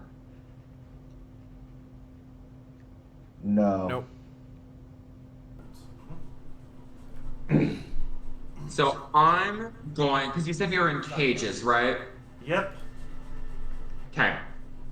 I'm going to steady aim with my longbow, and since Krom hasn't taken an action yet, I'm going to assassinate. Okay. Just as Merv was Okay. saying, oh, maybe we should What?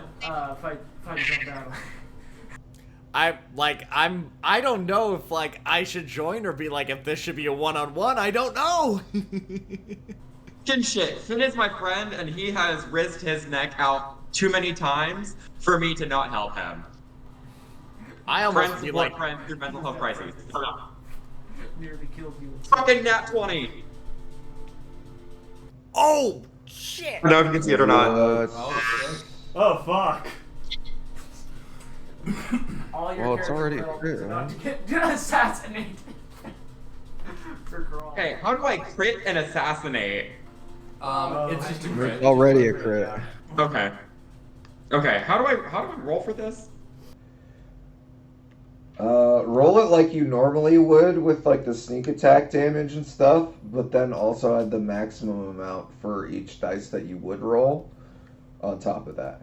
6 plus 24, okay, so that's 30. I'll let you add one more damage dice since you crit. How about that? What? I'll let you add one more damage dice since you crit. Ooh. Free bonus. Nice. 8, 3, 3, Truly so. 3.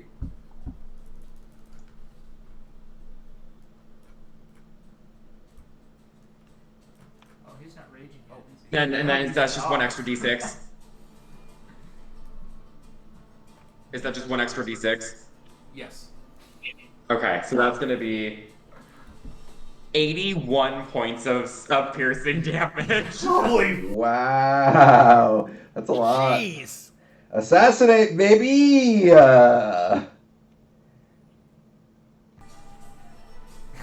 Fuck.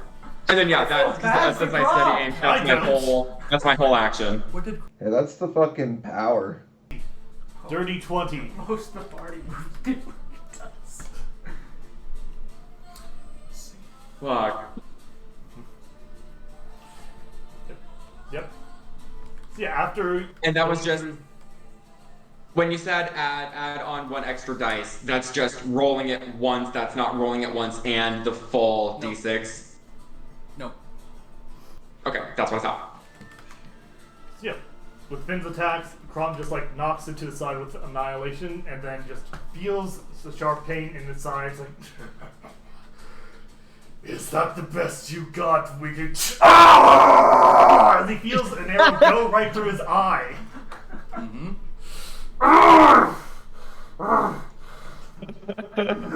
You should be more mad at Saurus than Finn, to be honest, at this point. You just hear me be like, "Oh, sorry, I didn't see you there." That was easy. Is that Kick his Saurus' ass, turn? man. Yes. Next up is Orpheus. And I think Crom is going to use one of his legendary actions. All right. He's going to burn 2 of those to use his liminal existence. Excellent. Alright. 5, 14. That's going to be 27. Oh, 27. I rolled a 10. Oh, you did. That's going to be 31. 31 total. 31 total for that. Okay. And then you can add a d10 the next time you deal damage as well. Oh, fuck yeah. Okay, after Saurus is Orpheus. Orpheus, at the start of your turn, make a perception check.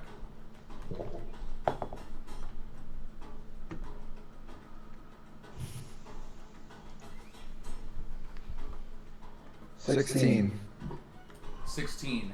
Orpheus, as you manifest here, you see this exchange between Finn and Crom, and you feel something rattling in your bag. Okay, I'm gonna check the jars then. Yep, the black one is shaking extremely fast. Like you have to hold it in your hand, like it's going crazy. Is it like... It's shaking in your hand. Well, no. Is it like trying to... Is it moving towards a specific direction? Like I have an idea of who it is gravitating towards, or is it just trying to get out? No, you feel it. You assume it's reacting. Yeah, you don't know any more than that. It's just like shaking like it did. I mean, the same thing kind of happened back in Elsgad. You were like in proximity to who it belonged to, basically. Oh, okay. So has it been shaking since we got here, or did it start shaking after we saw Karam?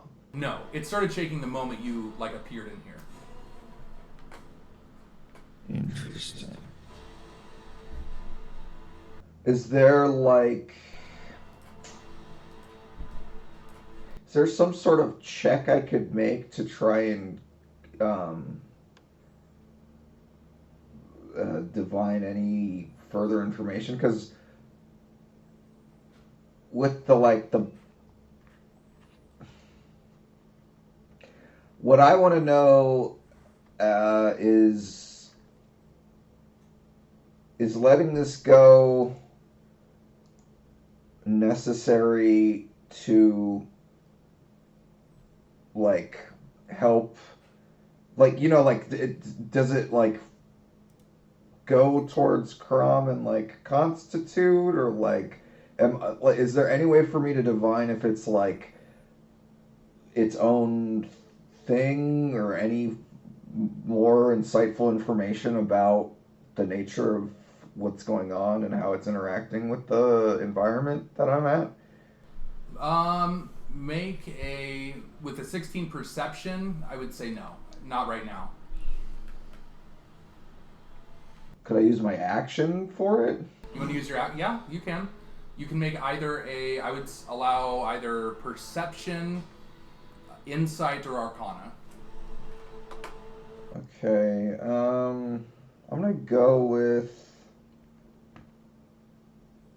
insight and perception are pretty much the same thing. Insight.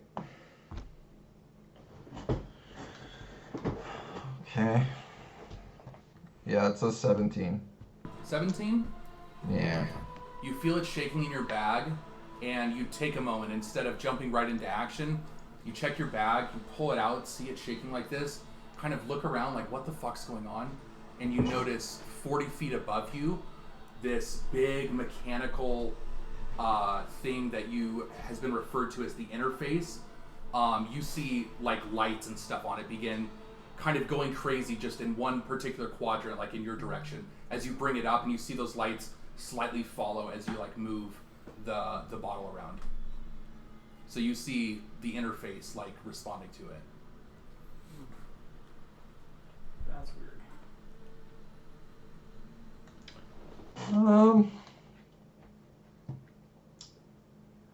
I'm going to try to use my bonus action to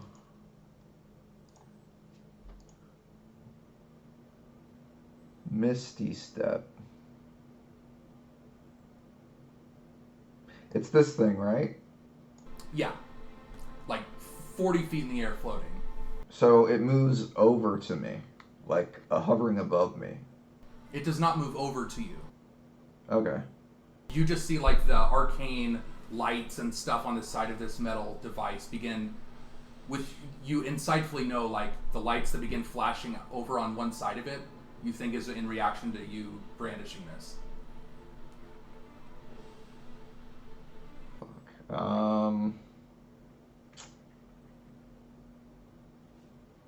Yeah, so I'll just put my echo somewhere instead of Misty Okay, Stepping. it's down there in the bottom right for you. I gotcha.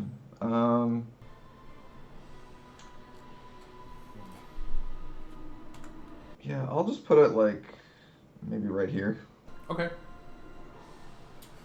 And that'll be my turn, I guess. I don't know. All right. So that brings us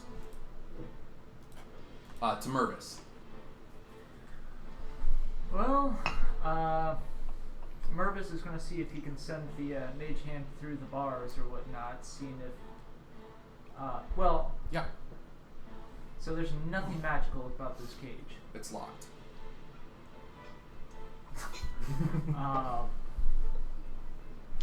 Well, let's see. He doesn't feel like there's really any immediate danger, so he's just going to let Kath continue getting him out or whatnot. I'm just going to walk up there and just kind of watch. Do you want to give her the help action? Sure. Okay, cool. Would it be possible to use my free action to, like, tell...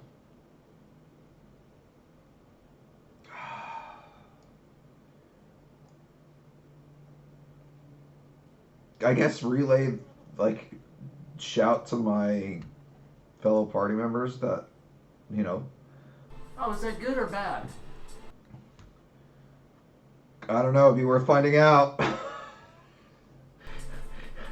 Okay. Alright, so Mervis is giving her the help action. Can I move away from Orpheus' cell, just in case? Next up, you see on this high platform that's kind of surrounding all around, probably about 50 feet in the air.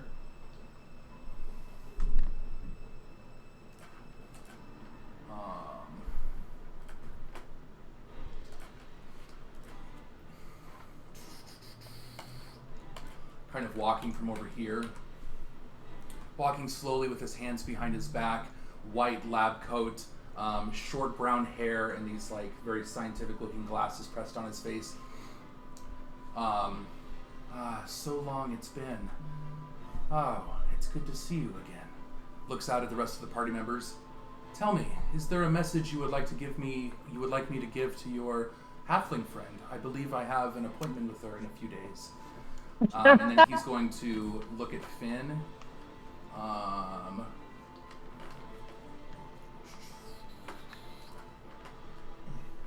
He's going to...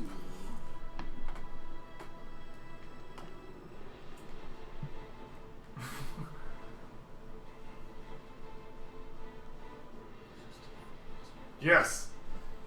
If you survive long after this, let her know that after we finish with this bastard right here, we will rescue her. We will see her very soon. I hope you do. And he's going to cast Circle of Death.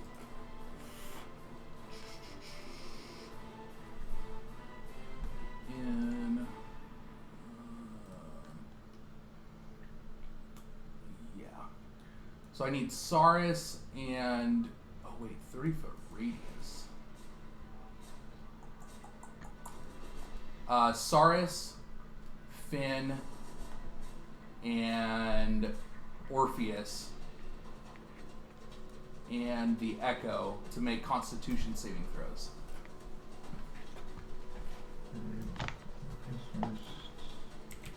Ooh, that was almost way worse. 22. It was a 4, and then it shifted over to an 18. Oh.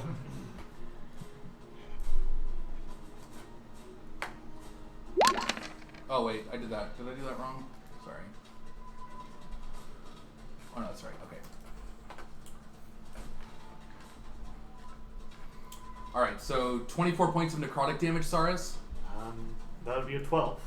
28 points of necrotic damage, Finn. Reduced to 12. And Can I Orpheus. uncanny dodge that? You cannot for this. Okay. Orpheus? I rolled a natural 2, and my Echo rolled a natural 1. Alright, so the Echo goes away. You take 28 points of necrotic, halved because you're an Azamar. And you see Dr. Tang standing there, and you see his form kind of shifts a bit. You see, like, you can't quite pinpoint which one is him. You see, like, multiple versions of him. That brings us to Crom's turn. I'm not going down this easily. And he is going to do a frenzied rage. Nice. Alright. First First up, he is going to Cry me a river, get angry and cry about it like you do best, Prom. He's going to use the liminal existence again. Okay. Alright, so 10, 13, 15, 20, 27 in total for that one. Alright, so you're 58. Yep. Alright, you feel yourself becoming more and more real. You dare mock the son of a shepherd. The pain just gets worse as it comes along, but I like it. Alright. Masochist. Hashtag relatable? No. Alright, so he's going to make Mood. 2 attacks with the Annihilator, and he's Alright. going to make them reckless. Oh. Good thing he made him reckless. Fuck, he made him reckless, not 20! Oh! That 20, yeah. Oh! Annihilator. With the Annihilator. Alright. That probably doesn't mean anything. Who's next? Like, who's So- next? You mean who's your next character you're gonna roll? Oh no! Slashing damage, 12 and 7 is going to be 19, plus 2, 21, plus 6. 19, so 25. So that's going to be 25 slashing, reduced down to 12 slashing. And then there's 12 necrotic and an additional 7, so 19 necrotic in total, reduced down to 9. Yep, 9. Still, that's 9 hit points back for Prom.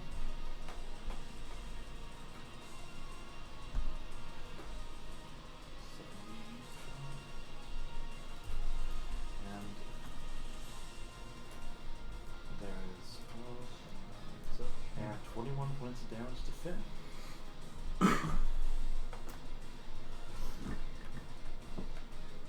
And then he's going to make another reckless attack with Annihilation.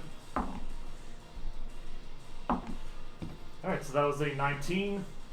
Doesn't he get critical wounds or something? No, he's not barbarian enough for that, but since he did take Champion Fire, that's another crit! Oh, that's No. okay. Nice roll, Spencer! Tee-hee. Normally. Okay, so again, that's going to be another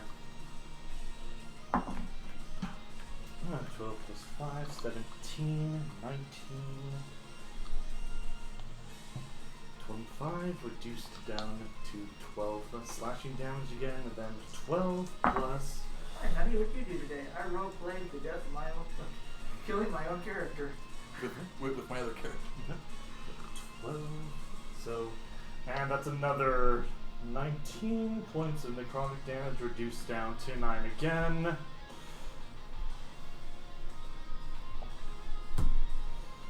So, 9 and 12 is 19. 9 and 12 is 21. Yeah, you're right.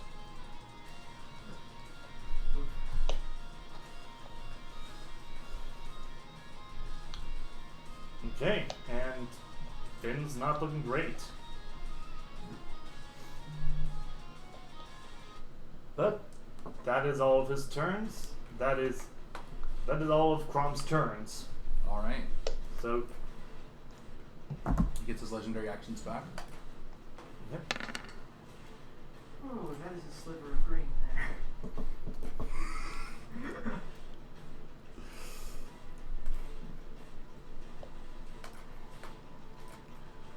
You see, similar to the fight you'd had so long ago in real life, years. Literally, we had the Dr. Tang fight at Melvin and Spencer's place previously.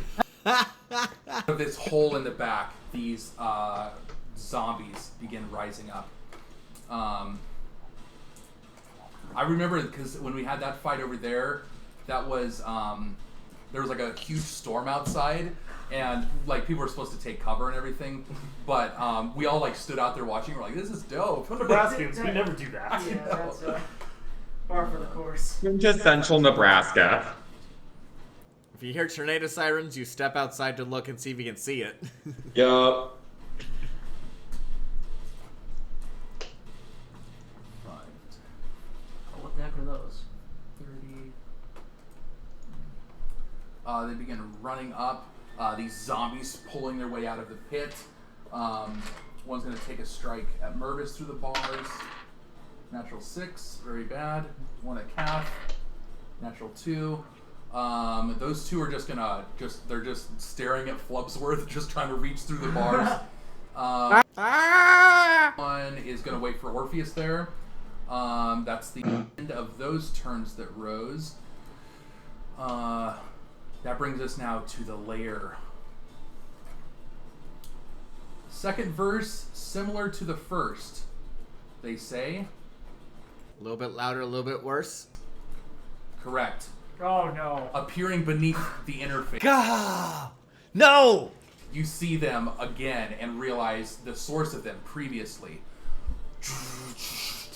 These spotlights that begin appearing out.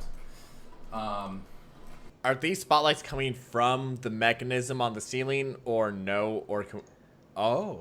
They look sourceless, but now, like you see lights on the bottom of the interface, but as these things begin moving, they don't seem beholden to like stay directly beneath it or anything.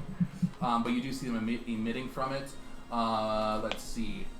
They begin to move. So the first one. How do I do this? Oh yeah, D8. So it's gonna move diagonally left. 1, 2, 3, 4. Okay, let's see how far it goes. I like this mechanic, but it's kind of cumbersome. 3. 1, 2, 3. It looks like a clear, like column of magic. It's just kind of rippling around. You're not sure what it is. These look slightly different than the ones before. As it begins moving over there by Saris. Next one is going to go directly left. 10. 1, 2, 3, 4, 5, 6, 7, 8, 9, 10. So it bounces and just kind of, God damn it, let me select it. 1, 2, 3, 4, 5, 6, 7, 8. Bounces and comes back this way. Next one is going to go, what the fuck? Okay. Right at Saris potentially. 7, 8. 1, 2, 3, 4, 5, 6, 7, 8.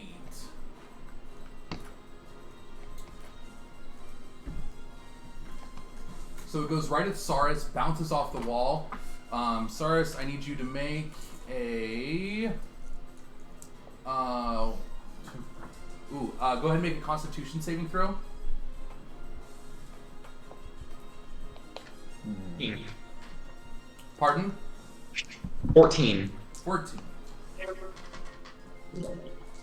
After Dr. Tang released this burst of death magic, you feel your heart begin suddenly pounding in your chest. Your vessels at the same time like constrict. It's a horrible feeling. And then as this beam passes over you, you take 19 points of necrotic damage as it passes over you, and you feel like somebody just knocked the wind out of you, and you, like you can't catch your breath. The final Love one it. That's a 7. Oh wait, that's not fully at Saris. Okay, never mind. I thought it was. Oh I no. was gonna go at him again. I'm like, oh god. 4, 5, 6. 1, 2, 3, 4, 5. So I fully expected to go down at some point during this fight. This one shoots right over Orpheus. You like kind of step out of the way as it goes past you. That's the end of the layer. Now Kip is up with Flubsworth on deck. What's it look like, by the way? The one next to you. Yeah. It's probably the wrong color, but it looks like a bunch Okay. of motes of floating little multicolored lights. Interesting. Okay. Oh, I did not realize the whole Finn Crom thing would be actual. As much as I do believe that Crom has a right to exist, I believe Finn deserves it more. So, Kip is going, Mr. Finn, you've got to make it out of here alive. and he's going to burn his 6th level spell slot to cast Healing Word onto Finn. I need you to make a dexterity saving throw first. Oh. Oh dear.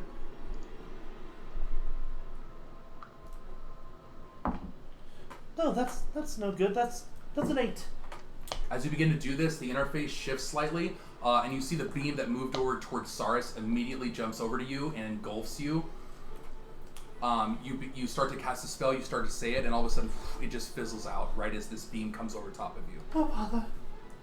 And Dr. Tang from the top. Now, young man, we can't have any of that.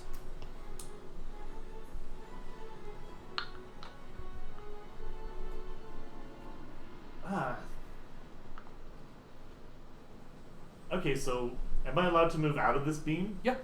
Okay, Kip is going to move out of this beam and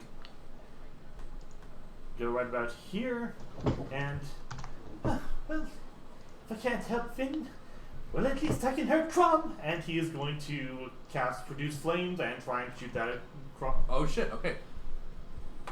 And since Crom Reckless, Kip gets advantage on that. Okay, sorry, Oh. now you have control of Kip. Okay.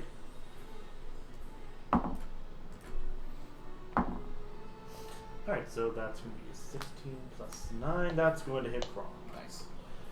Alright. Produce flames and use 11 levels, so 3d8.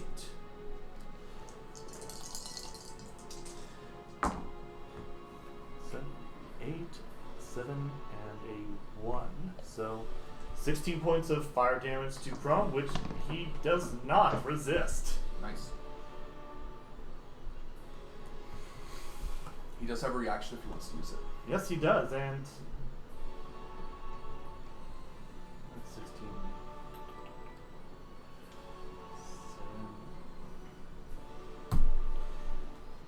7. And Crom is going to use his reaction to attack with the Annihilator again against Finn. Oh, okay.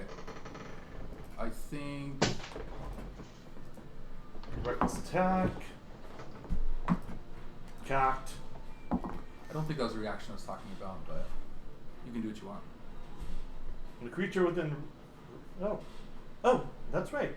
Finn did not regain hit points. Anyways, he's just going to use his legendary action to do so. Sure. And he's going to make an attack for the Annihilator, and that's only going to be a 15. That does not hit. Damn. Swings wide. Ducks down. You'll die sooner than later. And that's going to be Kip's turn. Alright, Flubsworth. 2 questions. Are these cages, like, they have ceilings and they're fully, like, enclosed, I assume? Yes, they are. How tall is the ceiling where the apparatus is on? The apparatus is just floating like 40 feet up. The ceiling in here is probably, I think, 60 feet. Apparatus 40 feet up. How tall are the cages, like the ceiling of the cage? Oh, not tall. Like 8 feet.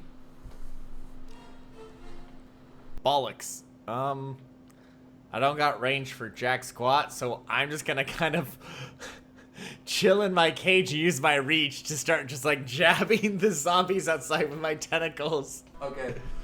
I'll start with the one straight in front of me there. Okay.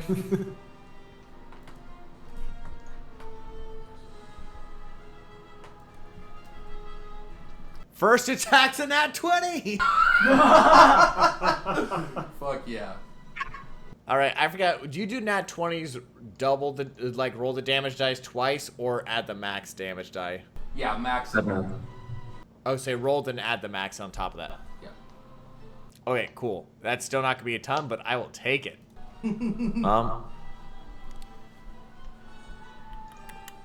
So that's gonna be 13 piercing and 9 acid. That literally kills it. And I go, Nice. ashes to ashes, Jed to dust. Your tentacle My just God. comes through, clocks the zombie, spins its head like 360 degrees around, and it falls on the ground. I'll use my second attack for the other one. This, this really feels like we're beating a Jed horse. Oh shoot, that one was a 19. So that will be... Not only does it rhyme, it's interchangeable. Josh, do I need to give you damage types, or can I just give you the straight The words total? Jed and dead. Straight damage? Okay, that's gonna be a total of 15. Nice. Those are good damage rolls. You hit it and like break off part of its leg. It's just like hopping on one leg right now. That ends my turn. I can't do anything else. Okay. Oh, with his turn done, legendary action. Okay. Annihilator! An 18. I'm never leaving that one. 18's going to hit Finn. Ugh. Alright, 5 plus 6 is 11, plus 2 is 13. 13 slashing, reduced down to 6. And 12 necrotic, reduced down to 6. So 12 points of damage to Finn. Oh great, Crom's gonna get Finn killed again.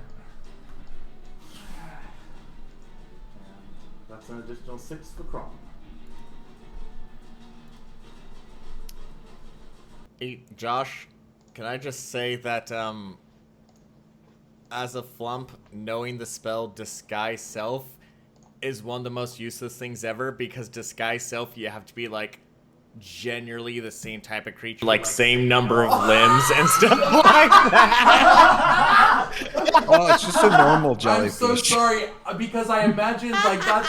I was like, how could a flump be fitting in with these prisoners? Oh, just disguise self. So wow, champion or Why does that prisoner have 18 really skinny legs? It was just a flump in a dress. yeah. Hey, baby, do those legs go all the way up?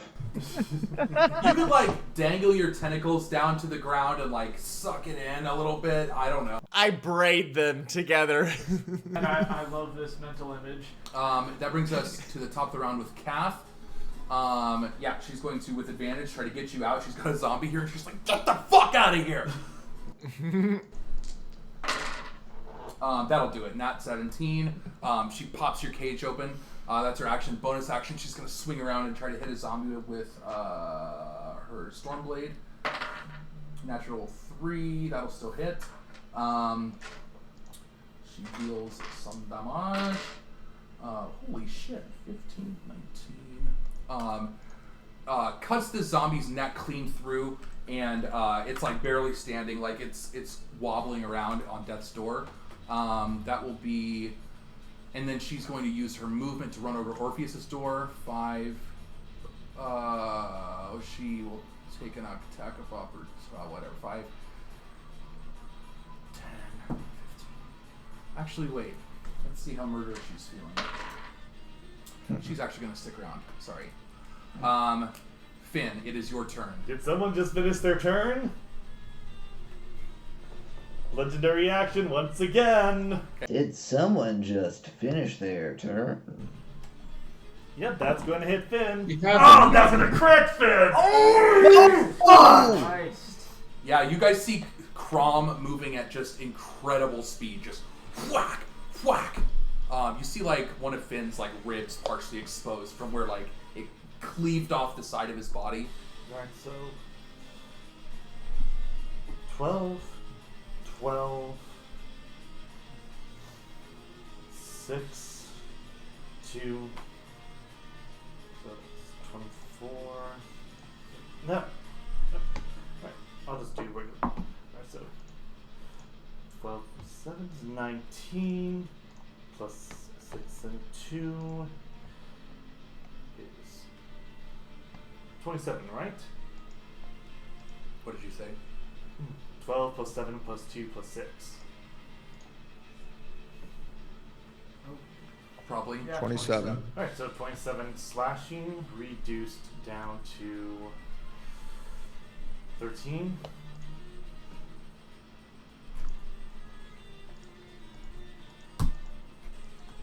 Oh, Then that is worrying. 12. Sucks. 12. 15. 20 reduced down to 10. Does that just barely drop you? Yeah. Oh Finn my is God. officially at 0 hit points. Man, every time these stupid spotlights show up, someone dies. Oh! You guys see Finn fall down, a bloody mess.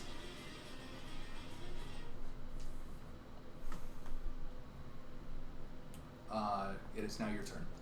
Alright, so Finn is going to make his first death save.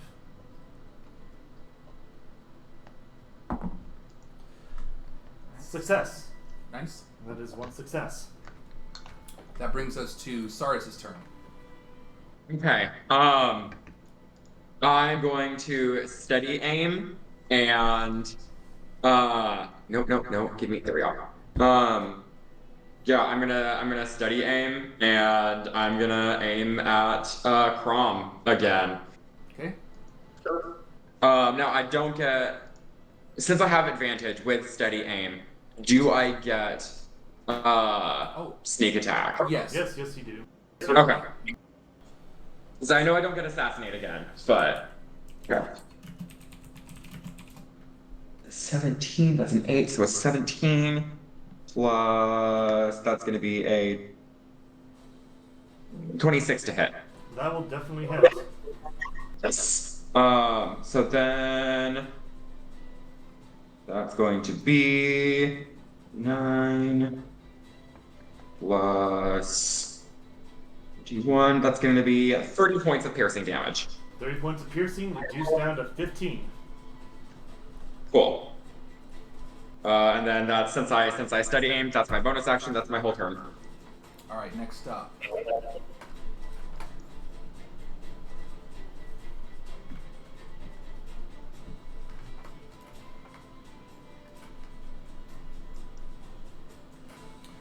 You see the man up on this balcony area. You're becoming a bit of a problem. You remind me of one that was here last time. And he extends his hand forward to you, Saris. Go ahead and make a charisma saving throw. Can't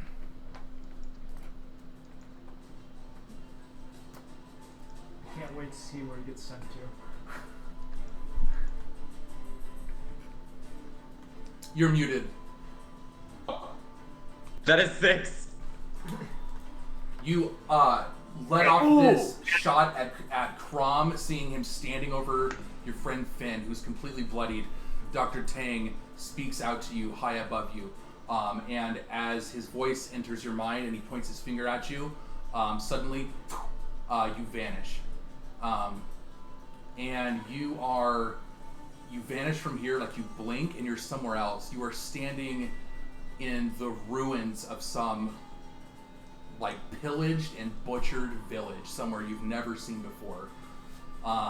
Smoke rising everywhere, distant screams, and you see bodies laying about. And that's where you are. It's like looks like there's mountains and stuff in the distance, but that's where you are right now. That brings us to that's the end of Dr. Tang's turn. Mervis. Jeez, did he get vanished or did he just outright get teleported? Well, Mervis is going to look at the open door. Well, Kath, I feel bad. You went to all this work for this, but I'm going to put my hand on her and we're going to thunderstep. con saves for him. I want to thunder step up onto this lip up here. Where at? About like here, within range of like. It's a 90 feet thing. The lip is 50 feet in the air. Okay, where's the furthest in the lip I can get to? 75. Because it. Oh, you said it I goes see what around, you're saying. yeah. So let's see, 5. So 50 feet up and another 40 feet out. So like here. Later. Alright. Well, hang on. If let me pull out some good old Pythagoras. No. Interested. No, that's fair. I'm joking more than anything. But I'm like, I don't want to really deal with that right now. All right. How about like right here up? Sure. Okay. And I'm gonna teleport the two of us up there. Oh, did they? I will. The first one succeeded. We're natural 18, and this one got a natural 19. Okay. Well, let's see. It's what's the? Thunder step, 3d10. Orpheus, you are next.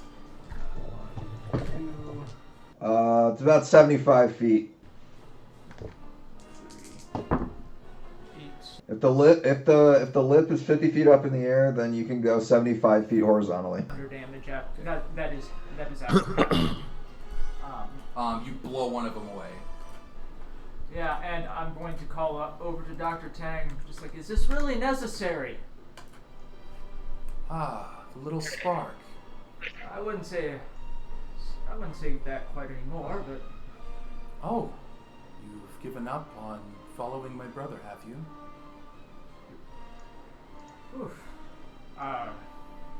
If you want to put a pause on the battle, we can catch up if you want. Clever. Do you sense his power in me? No. Interesting. And that will Probably be all we have for 6 seconds.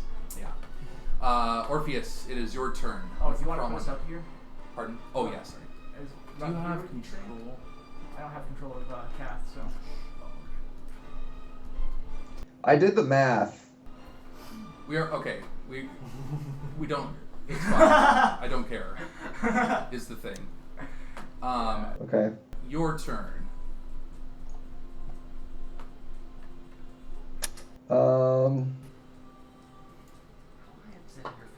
Is the lip higher than it? Yeah, it's like 40 feet. The lip is a little bit above it. Okay, that's literally, I was just trying to avoid the lights. Would I have to use my action to... This... Okay. Here's my thought process. This jar was found in the lair. I will let you now. It's the start of your new turn. You can make an additional insight check to maybe figure out some more about it. So here's what my thought process is, Josh. We found this among two other ones with like trapped souls, I think. Right? One was like bright, like golden yellow or something like that. It was yellow. It was like kind of fearful. That was the lady who got her soul back. Then we have like the Icarus purple kind of thing. That's what this one is, I think. No, this is the dark black one. The dark black one, and then there was another one. It was what, purple? Yeah, the other one's purple. Okay, so this is my thought process. Dr. Tang does not at all strike me as the type who would, if this were tied to him and having it returned to him would make him more powerful, then he wouldn't have trapped it in this bottle. He would have like had it as an ace in the hole when we fought him the first time. If you recall, you found it out on the area where his pterodactyl was trying to leave. Like, he had packed it up with stuff. It was just like among his things. Yeah, so I feel like if it would have like given him an edge in fighting us the first time, he'd have used it. Whether that meant him being more powerful in general, or he also strikes me as valuing control over all things. So if it were to cause him to lose control of himself, you might, trap it. But it doesn't strike me as something that he wants to be uncorked. That's what I want this insight check to be related to. Sure, make an insight check. Okay. 22. 22. Orpheus, you're standing there. You haven't tried to leave the cage yet or engage in combat. You're using your brain, and in some ways you could say your sight. You're divining things. And it clicks with you. As you're seeing the lights react on the interface, as you're moving the bottle around, you also, with a 22 clock, as Crom is standing there, you can vaguely see through to the other side of him, but he's becoming more solid. You see magic gradually surging around him, forming him into his own body, and you clock that no, Dr. Tang would not want this uncorked. But something in this room might want it uncorked. It's trying to escape. And the interface seems to be reacting to it. Well, things are real bad, gang. Let's see if I make it worse, right? Yes! So how is this a thick bottle? I mean, I've had enough time in my backstory to have thrown many a bottle and smashed them. So, am I proficient? What do you want to do?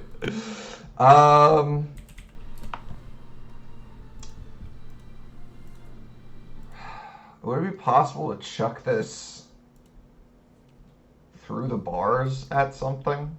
Yeah, what do you want to throw it at?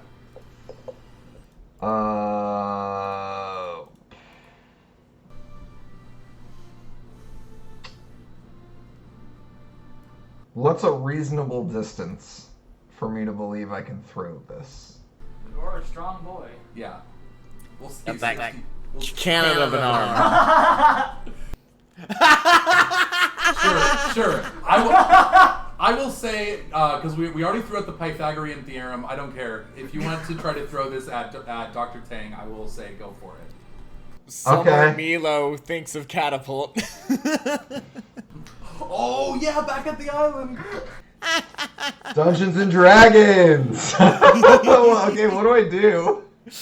Manifest the echo, toss the echo, have the echo toss it. Well, I can't, give the echo my weapon.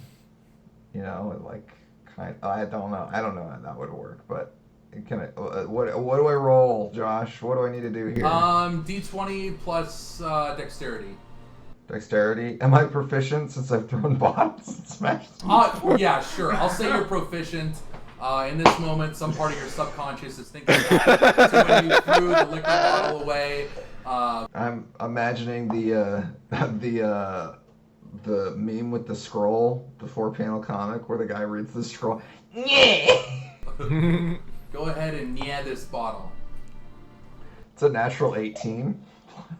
Oh, that's 26. Oh. Yeah, he can't even shield that away. Orpheus, this comes to your mind. You look at it, huck it through the bars. What have I done? You give it perfect arc, going straight at Dr. Tang. He's been so intently focused on the Crom and Finn fight, his investment in seeing Crom come to his fullness. He just gives a little bit of a look at Mervis as they talk, but then he goes back, and suddenly this bottle sailing through the air. He looks up. In the spirit of Bree, I'm gonna fucking do this. It splatters, it breaks on his face, and immediately, it's just broken glass in his face. No. He looks at the interface, horrified. He smells the scent of this soul. The black soul that... Yeah, get any bludgeoning damage from that? Yeah, roll a d4. Okay.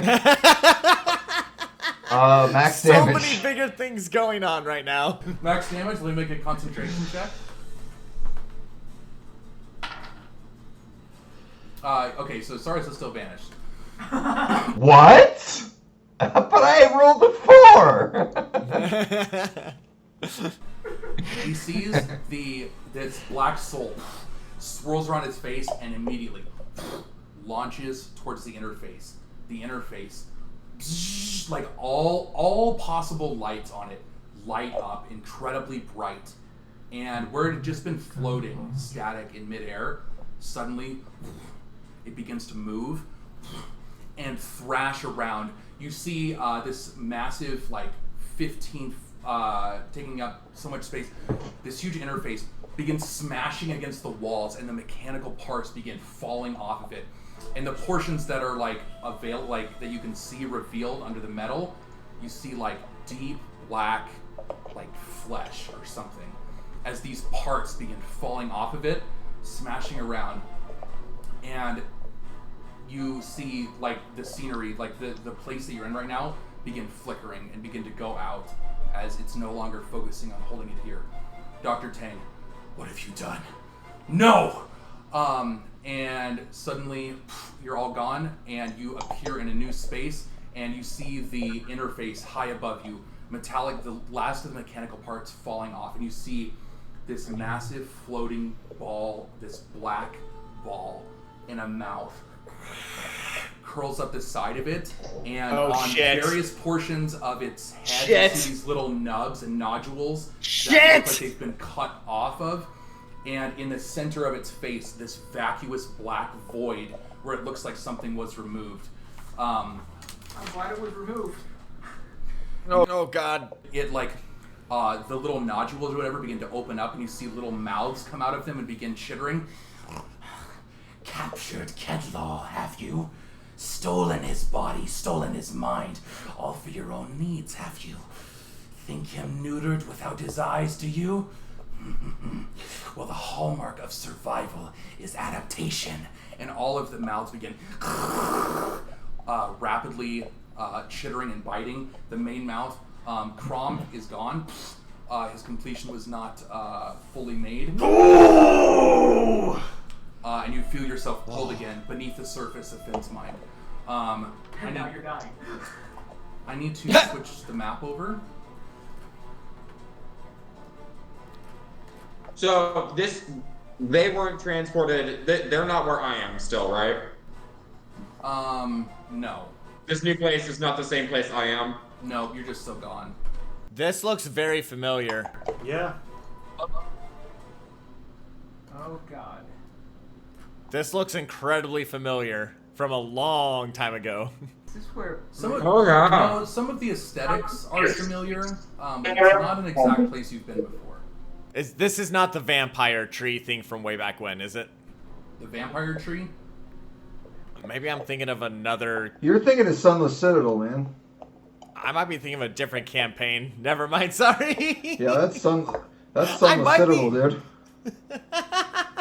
Shit.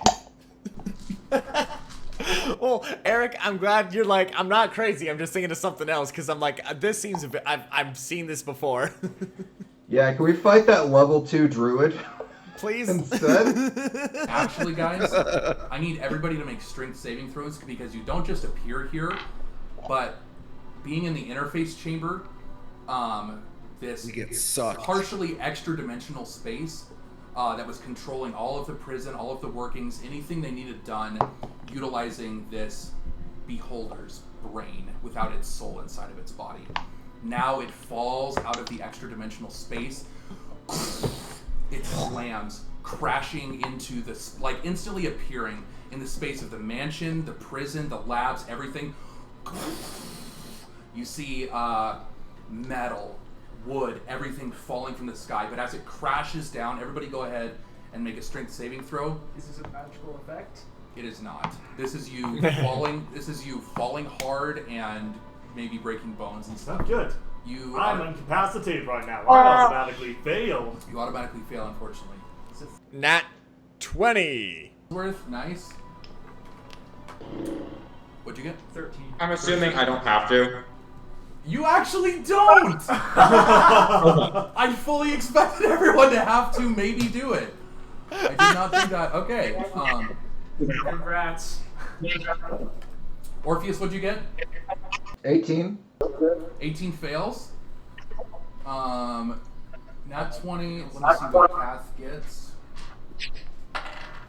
Kath gets. That's gonna fail. She does not have that much strength. Let me see what Dr. Tang gets.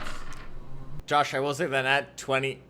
He sees it coming. He knows what's about to happen and just like grabs part of the wall. That nat 20 is a -2, so it's still an 18. I will still I will still grant it to you. Plus, you're like floating and flying, so it probably reduces some of that. But anyone who failed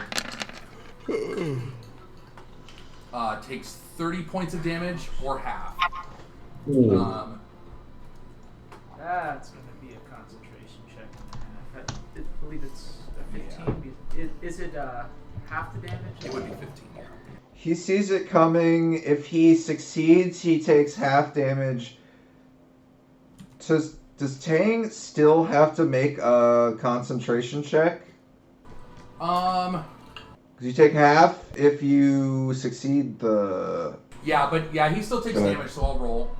You appear the thing just is, in time to yeah, fall. I was gonna say if he fails his concentration check, Sards will have to make the strength save. What is that? Nat 20. Okay, Sards, you remain gone. God. Okay, I need to roll initiative. Mixed bag. Josh, if you could add the hit points back to us whenever you have a second. Oh, god damn it. Okay. Sorry. I'll be back in 25 seconds. That's fine. Also, is this where we all are, or do we standing? You were kind of like scattered all about weird like planar things, so I just kind of ran. Guys. Alright. I just realized that had my action surge, I could have totally killed Finn.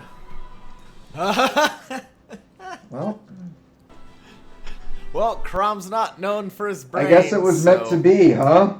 I guess so.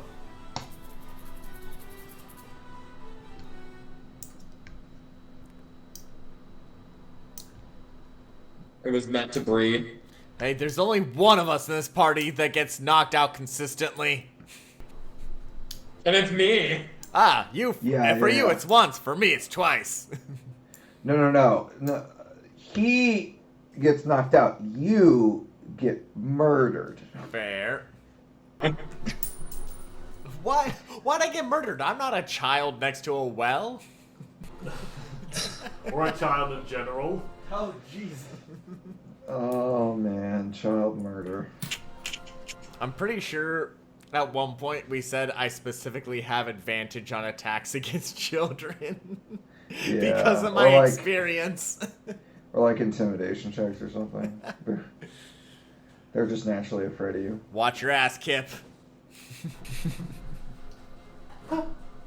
Miss Bree, you wouldn't really, would you? Let me just say it wouldn't end well. But it would. You'd fall for me. Sorry, fall because of me. Tonight will be the night that I will Fall for you. Yeah. I'm on elder emo talk. Over again. Don't make me change me. Or I won't live. Okay, no. Oh man, I had a fucking bonus action and shit. Fuck, dude. Damn it. Damn it. God damn it. Sure, Dan. Yeah, I'm gonna bring that up and see if I can't use my bonus action to move my Echo close to Finn's unconscious body. Since I had yet to use my bonus action. And I'd prefer it if Finn lived. That'd be cool. greatly appreciate that. I enjoy being alive. Well, that makes one of us. Not gonna waste my shot. If you had one shot, Yeah. Would you take it? one opportunity to seize everything you ever wanted, would you capture it or just jet it slip? Nah.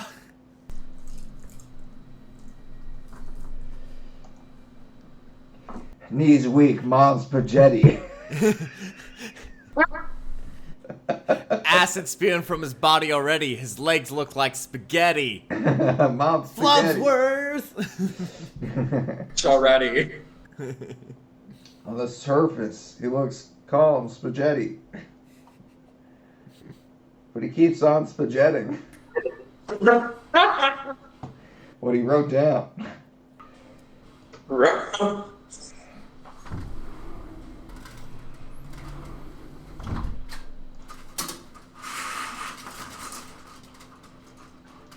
On top of Bing Bing Bong, I had to reset my brain. all covered with cheese. I lost my poor meatball. That was Orpheus's turn. So, I haven't used my bonus action yet. okay. So I'm gonna shoot the old Echo out. Let's see. And Kedlaw is like 40 feet in the air right now. I'll put the Echo. And like the walls around you are, like about 40 feet as well. They've crumbled some with the weight of it slamming into the prime material plane and like devastating the mansion. Like you can see portions of the wall and stuff over there, and you also see direct above you is like the night sky.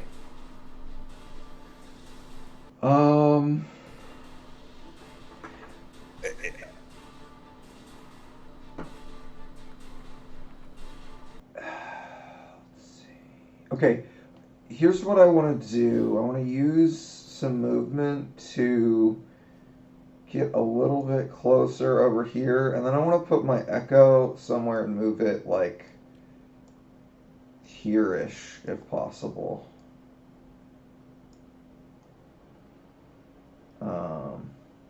And then this would probably be an action, so I don't know if I'd be able to do this, but would it be possible to use my free action to offer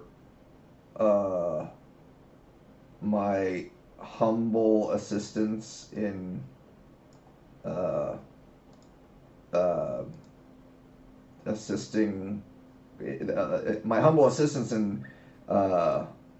attacking and slaying this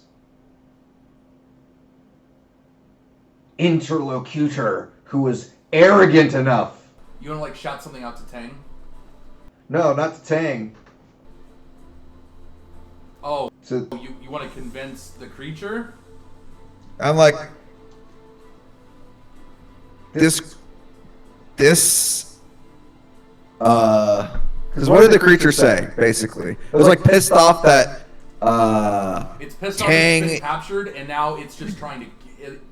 It looks like as all of these mouths on the end of its nubs are beginning to like chatter, it's like sending like sonic energy everywhere. Like it's in this moment you see it beginning just to destroy everything around.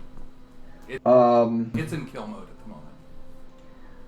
Can I use my Probably be an action to. Okay. Can I like try and like prime it and set it up by saying something to it, like Sure. like directing attention towards Tang and saying, "We've been imprisoned by him too.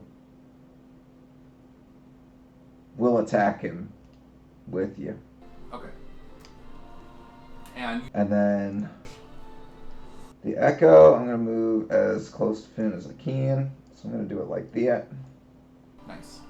We'll put it right there, so Mervis has a direct shot. That's my turn. Alrighty. That brings us to. Well, the layer is technically gone. And so are the zomboys. Yes.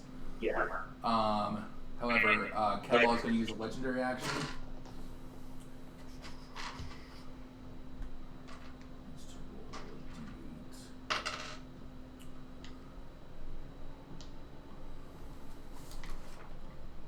That is a terrifying looking thing, by the way.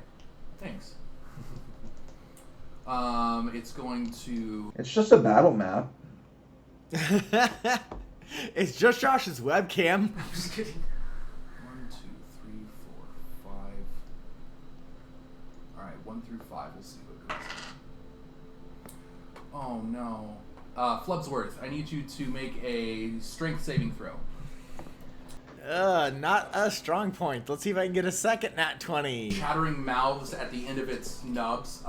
As they move around, you can almost see like the air itself waver. Like when you see heat waves in the air, but it's just with this crazy sonic energy that moves around, and one of them slams into Flubsworth as it uses its atrophy beam. As I see another tentacle-based thing, I'm like, ah, brother! No. No tentacles. They expect one of us in the wreckage, brother. That is a 10 minus 2 for an 8. Okay. Nice. That meets the DC before he adds an ability score. So your attack rolls will be made Before he adds a modifier or a proficiency bonus. Your attack rolls are made at disadvantage until the end of your next turn. Oh, I don't give a shit. To Crom is gone. Kip's turn. But he's our main damage dealer. What are we gonna do now?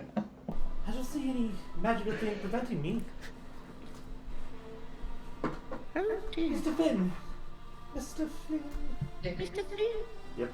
Kip is going to run up to Finn and burn a 3rd level spell slot to cast Cure Wounds on Finn. Okay. Oh, sorry. Let me give you control of Kip.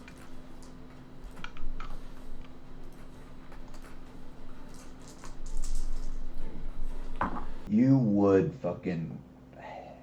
You would.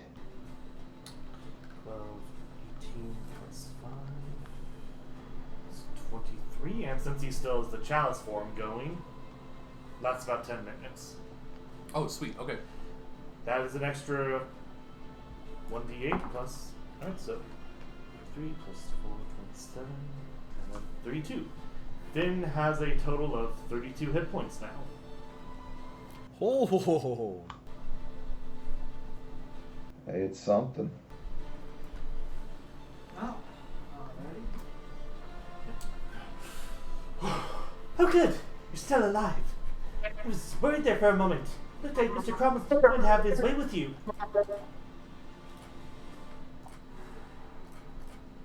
Nice. Anything else? And so that was my main action.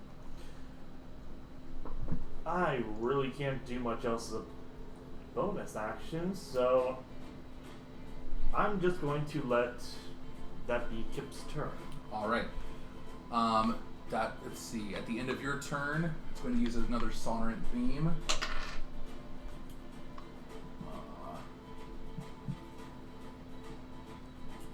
Let's see.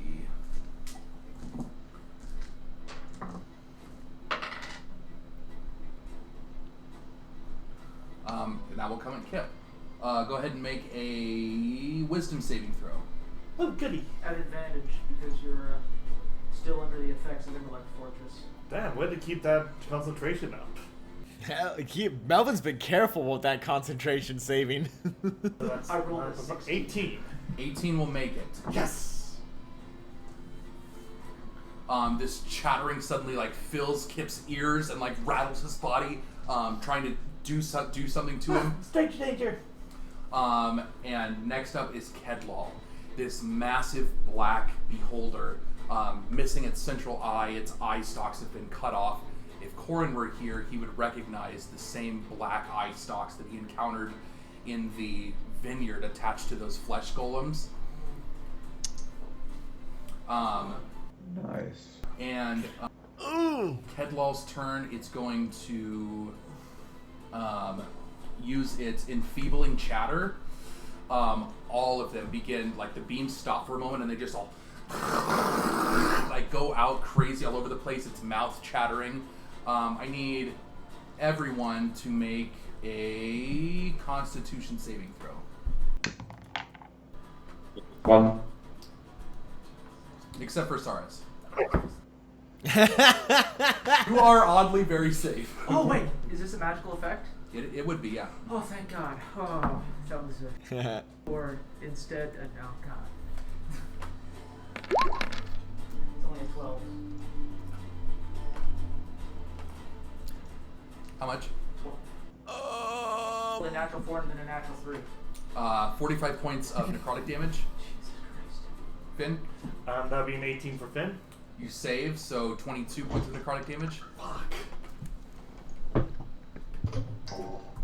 Yeah, Thoris is really glad he's not there right now. He doesn't even know what's happening. What? 15. Holy shit. You're gonna come back and we're all fucked up. This weird battleground. He's just sitting there eating a yogurt. Like, Sars annoys Tang. Tang does him a favor.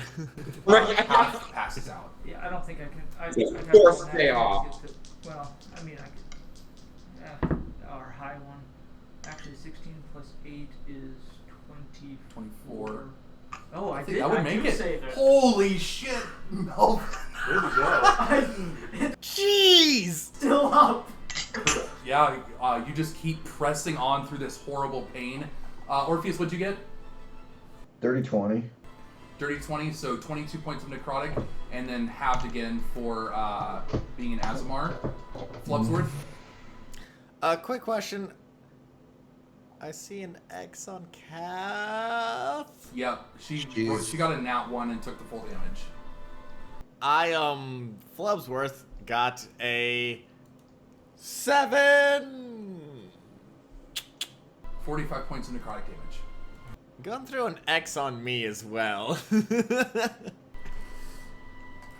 Flubsworth drifts down to the ground like a sheet of paper. Brother! That brings us now to Flubsworth's turn. Go ahead and make a death saving throw. All right. 17. 1 success. All right. Nice. Let's see. We're now at Finn's turn. How many hit points does Kip take? What did he roll for his con save? 6. 45. Fuck.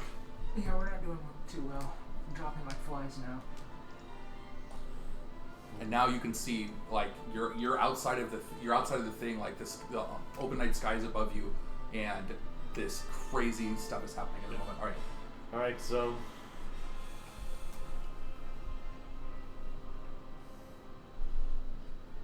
Let's see who is back in control, I suppose. Okay. Yes! Vin is in control. All right. Crom has unlocked a feat, a new ability. Oh, hell You yeah. you can decide if it. I don't know if he's done this already when they were in the chamber, but once per day, as he did, I had him do sometimes in the prison area. He can now once per day contest you, and he adds his rage bonus to it.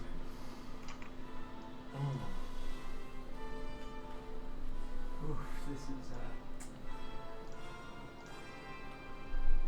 Prom has tasted release before. He is not going to let that slide.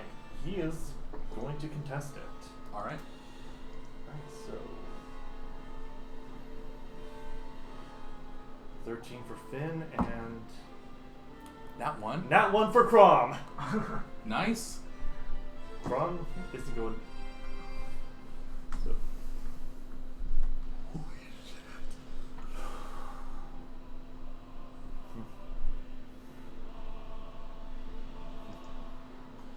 Finn only just awoken and sees this thing before it. He did not.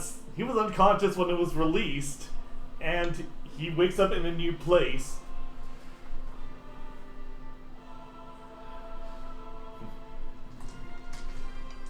He is battered. He is beaten, he is broken, and he sees his allies falling around him. And he just calls out to the creature, I know not your name. I know not what you desire, but please, spare me and my allies. I mean, the music changed right there. That is... We do not want to fight you. We do not want to harm you. We just want to go home. What must we do? Make a persuasion check.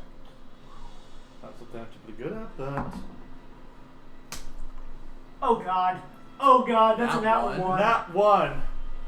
I was gonna try next with my... Who's going to contest? Yep, and... Oh 6. no! That's only going to be a 6 plus rage. That's 8 and 9 at most. I think Finn just has to make the save again, right? He has to make his... Yes, he does. So that's going to be a 6 plus a 3, which is 9, which just makes the save. Holy shit, it's lower than I realized. Yeah. Okay. So as you're saying this, calling out, trying to make this appeal, something in you doesn't even like believe it yourself. And in this moment of weakness, Crom tries to come up, but you push him back down, persevering through it. Yeah. And that is a 3rd rage save. Oh, Success. Shit. So what does that bring it to now? 8. Damn, that's kind of really beautiful. At the end of your turn, Kedlaw's going to use a sonorant beam. And with a nat 1, you have drawn its ire. Pun intended. Go ahead and make a strength saving throw, or I will tell you, make an insight check. 11 plus 3. Yeah, 3. That's only going to be a 14. 14. One of these sonorant beams, this wild chattering that's coming towards you, you see as it's moving towards you, like the trajectory, as it passes through things, you see it just like throwing things up in the air. And it's very familiar to the spotlight you had seen, the telekinetic one that could like just throw things grand distances. And the trajectory it's coming towards you would throw you probably close to being up and out of the wall and out of this like space that you're in into open space, like up to like the mansion ruins prime now. So it's up to you if you wish to try to resist it, or if you want to fail, you can choose to.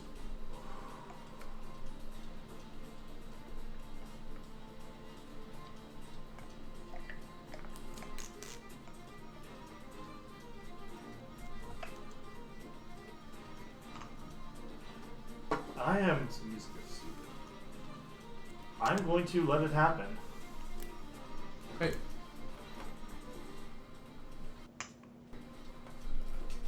It flings you up over the wall, and you land up on the side there. Make an acrobatics check. 3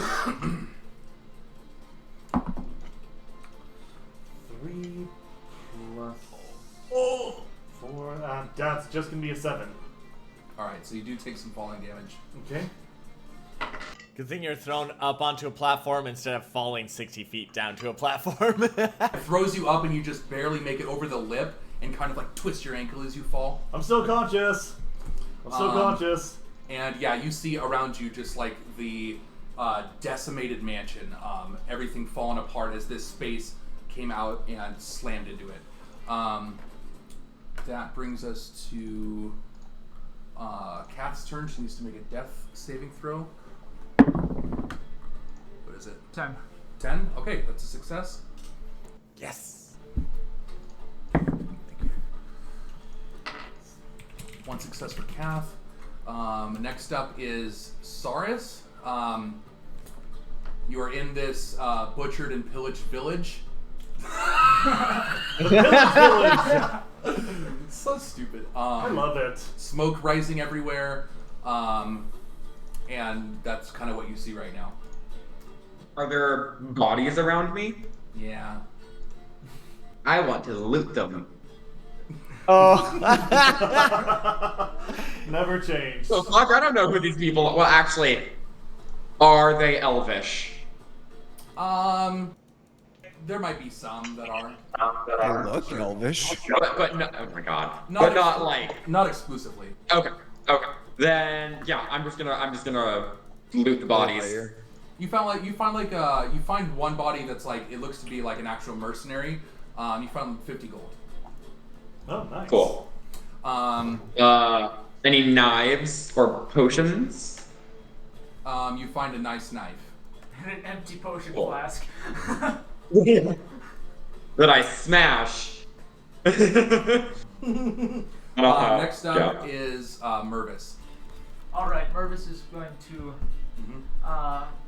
look over at Kip and just tell him, heal, Cath, and fly. He's going to drop Intellect Fortress and cast Fly on himself. Shit, okay. He's going to call out to, Kevlar? Kedlaw. He's going to say, Kedlaw, the last guy who spoke, turn to the left a bit. I see him. I have sight beyond sight. All right, fine. Also, now that it's on your turn and you asked that before, these two bodies that you see in here, you do recognize them. That are this tree. It has those strange like turquoise butterflies. When you encountered something kind of like this before, it was more like a tree. This looks like a big, somewhat squat shrub, and these are turquoise little butterflies that are flitting around. It looks like there's a ton of bodies partially absorbed into the tree that have just been left to waste and die. The two bodies you see in there that are not, you don't know if they're dead or not, but one is Aetheris, and the other one you recognize as Nobis Archon. And the only reason you recognize his face was because of the Balhanoth projecting that false reality to you. You recognize Nobis, the one who you guys came in here looking for in the very beginning. Oh, this is This one here is Nobis, and this one is Aetheris. such a bad situation. If I had more health.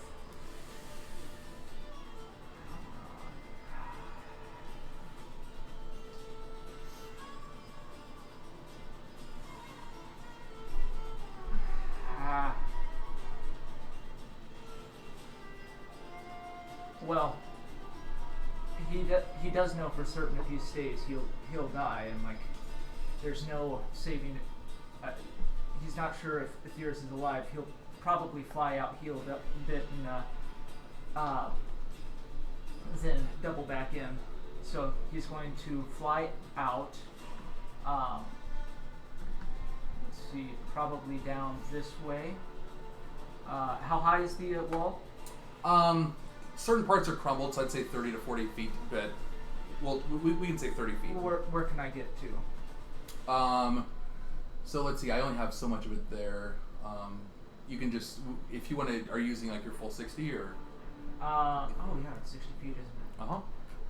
Oh, in that case, could I, how hard would it be to fly, grab Aetheris, and head out? You probably could. It looks like he's partially embedded, like he's stuck to it with some like black Icarus stuff. It looks like kind of that same stuff that makes up the gloom bodies. But he's there and just looks like he's unconscious right now. Okay, well, in that case,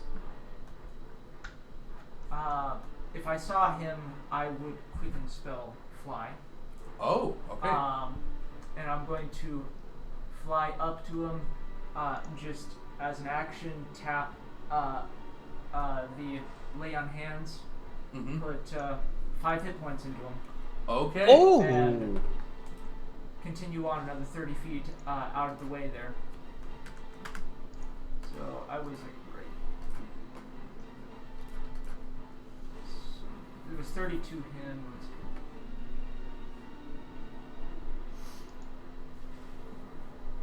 Is that 30? I can't tell. I think it says 25. 25. Okay. Well, let's move there then. Just a flyby Yeah, sure. heal. Oh, I need to roll initiative for him, I guess. What is his dex usually? Dude, I don't know his stats anymore. I'll say a +3. I never had to make real stats for Do him. you want me to really quickly make a... No. Oh, 15. Okay, so he'll be 18. Go at 18.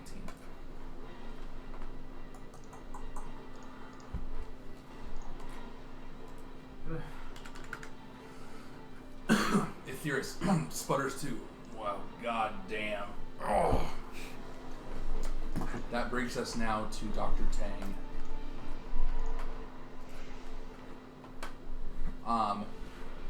There's something about the calm on his face that, not calm, but like stoicness, like he's pissed. Seething, perhaps. Yeah. Yeah, he's got calm all over his face.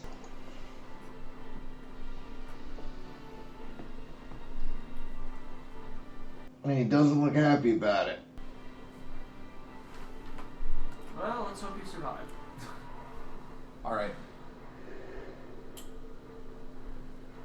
Odds, he is going to teleport and just leave. Evens, he's upset enough about Kedlaw, he's going to try to banish him. Evens, he's gonna steep. That's 7. So odds. Odd, yeah. Well, I know when a plan is no longer worth salvaging. Counterspell. 5, 10, 15, 20. Not the intelligent Dr. Tang. He can get just far enough. He gets right over to Finn. If he's out of my range, there's nothing I can do. Yep, unfortunately. He gets, so to get out of range, then I think you have to be like right on top of you, basically. I throw the other bottle at He stands over Finn for a moment. Keep interfering. I set him free. I'm trying to help him, and you keep getting in the way. And I will keep getting in the way. Well, maybe I'll just have to find your tribesmen. They're not that difficult to track down. And he vanishes.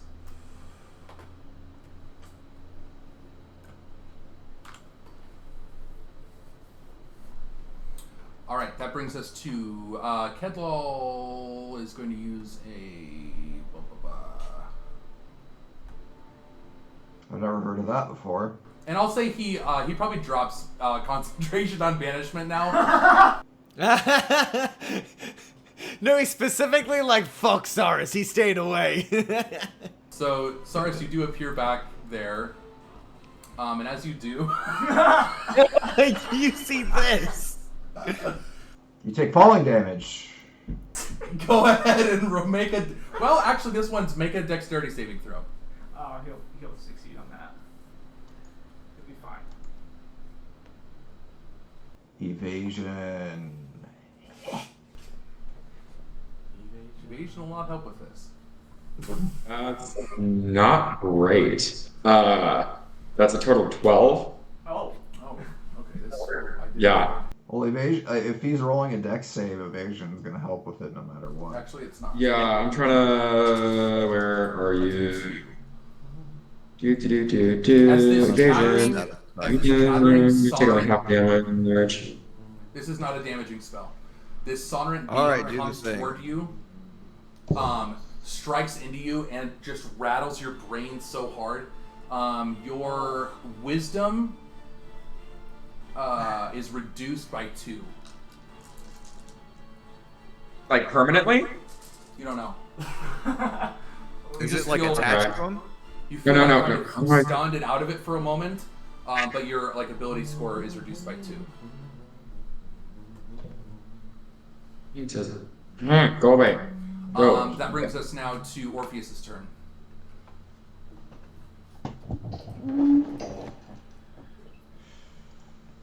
So is Keldak just like thrashing about in just kill mode for anything, basically? Seems like it. Okay. He's been imprisoned this whole time. seems aware enough of its surroundings by using this like chittering, but yeah, seems like just in kill mode. How hurt is it, if at all? Actually, I should have made a strength saving throw for it to see if it took that damage. Natural 1. But I will tell you, it's not close to bloodied.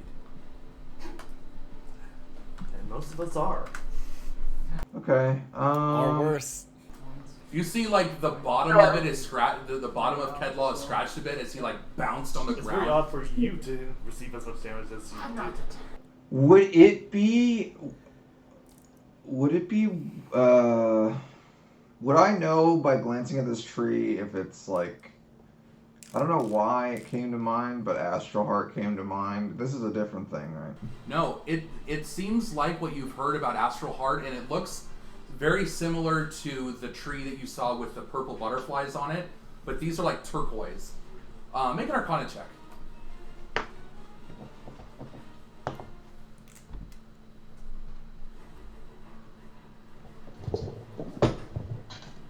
What, a nat 20? Yeah. What do I learn? Oh, hell yeah. Really? Nice. Yeah. It clicks with you in this moment.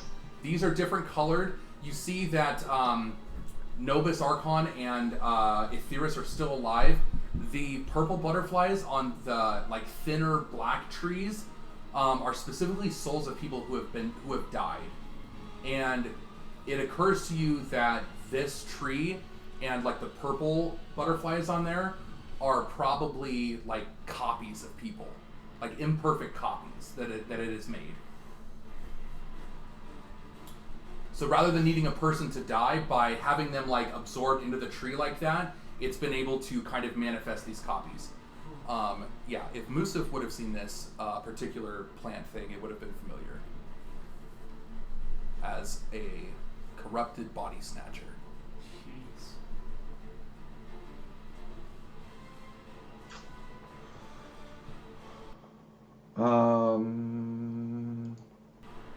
That's what you know with a nat 20.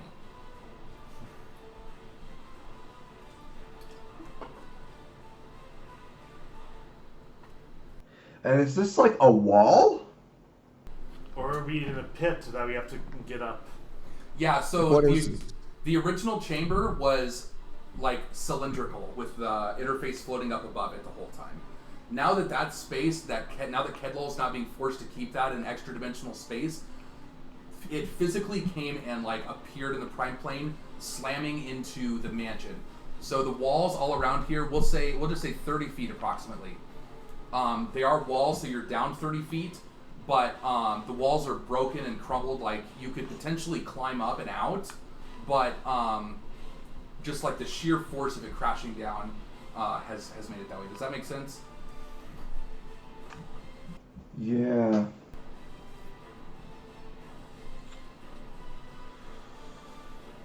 Wow. Astral Heart.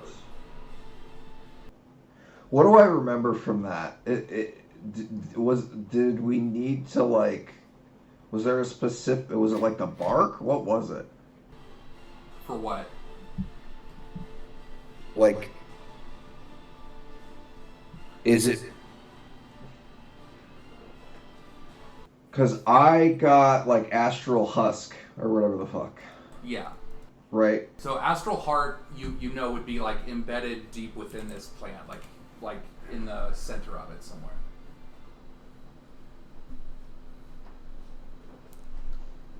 Okay. Let me think.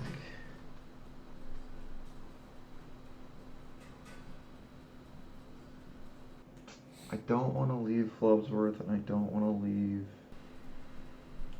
Focus on Calf. We just met Flopsworth. Harsh but accurate. I'm not offended to hear that. Okay, so Thomas, yeah. would it be possible to use Would it be possible to move the Echo and then use like an attack action on the tree to like try and help? Ideally, try to help free Aetheris and like hack at this tree to like see how like what kind of a punishment it takes. Yeah, you could. Aetheris looks like he's actually beginning to pull himself up and out of it. It's not a tight binding. But Okay. you do see over here Novus Archon, the artificer who you guys came in here looking for, and he is unconscious and stuck to it as well. Okay, this is. But you can move the Echo and attack with it. Do you know what this is? Right here? Yeah, it looks like just like black sludge. Similar to when you encountered it last time. It looks like maybe the stuff that makes up the gloom bodies that you fought before. And it just looks kind of like it seeps out of this tree a bit. It's tough to tell if like the tree grew out of it or if this originally started coming out of the tree. With a nat 20, would I have any knowledge of? Yeah, you probably don't want to step in it, but No, I mean, would I have knowledge that this is like something that would be expected or like naturally occurring with this? you think not. Same. You think this is obviously like some version of a twisted experiment or something. Okay. Probably one of many of Zepha's creations to exploit the grieving people. Okay. Let's see. We're gonna move.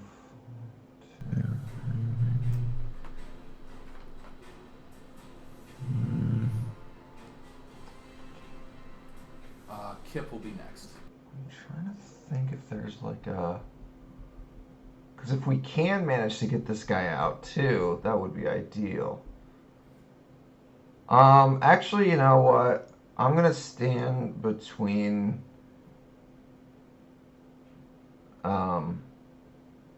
this creature and Kip, and then I'm gonna move the Echo. If I can. Let's see, 1, 2, 3, 4, 5, 6. So, I don't know, maybe like this. Yeah, that's fine. I could get there. And then I'll use my action to make attacks from the Echo space, I think. Sweet. I'll conjure just like a rapier, I guess. Natural 18. Yep, that'll hit. It's one of those big two-person like saws. So let's see. I have to design these dice in such a way that they're fucking illegible. Okay. 7. 7. You've begun work at it. It looks like you've almost got it. Like cutting away at the ichor that is holding Novus there. I will swing again. 13. 13. Yeah, it's just a big tree. Doesn't seem to have any defenses. 12. 12. That'll be enough then to like the dark Icarus binding keeping him there. You're able to cut it free enough that if he were conscious, he could like stand up. Okay. Third attack, I'm gonna go at where I'm gonna assume is towards the actual heart. Okay. 22? Yeah. Unless it took the dodge action. Why don't you just make a nature check Okay. for your third attack, I'll say like you can hit it, but let's make a nature check to see if you can pinpoint where it is. Man, I was just gonna fly in there and teleport the guy out. Hey, I mean, teamwork. It works.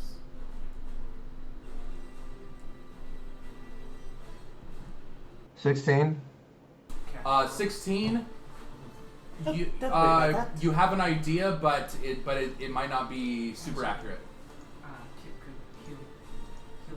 Okay. You think it's kind of where the branches all converge into the main area of the trunk, but it would be kind of a gamble still. I don't see us taking this thing down. You can roll damage In if the you wish, though. darkest case, no.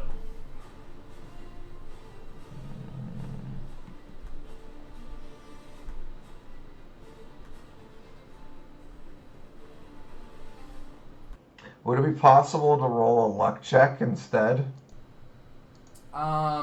Maybe the next turn, but I've already had you do the nature check. Okay. Roll damage. 8. Okay. I believe that brings us to Kip. Oh dear. Can we do anything with potions for a bonus action? Yeah, you can drink potions as bonus actions. Alright, so Bonus action. I'm going to, as Kip a is bonus going to action. just move over here, so we're still, with Orpheus still in between him and the creature, but a little bit closer to Kath. It's like, Miss Kath, you're so close. Please get up. and he is going to cast Healing Word at first level. Okay. I'm gonna drink a dose of liquid courage. 9. Kath covers 9 hit points, and due to the way that the chalice form works, whenever I cast something that cures hit points, I give myself or another creature within 30 feet to regain hit points. Oh! Guess who is within 30 feet of Kip? Oh, you switched the chalice form. Yeah, I switched to the chalice form. Excellent. Yeah. Is Back before we step to the doors. Oh, okay. Oh, Mr. Worth, could you get up too? Mr. Worth? that is going to be 10 points for Flubsworth. Excellent. Children really do have the purest hearts. What'd you say? Children really do have the purest hearts.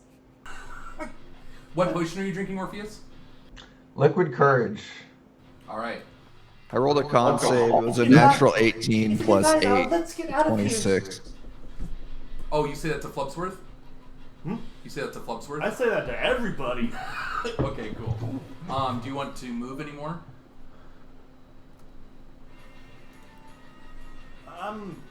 Or did you have an action you want to do or something?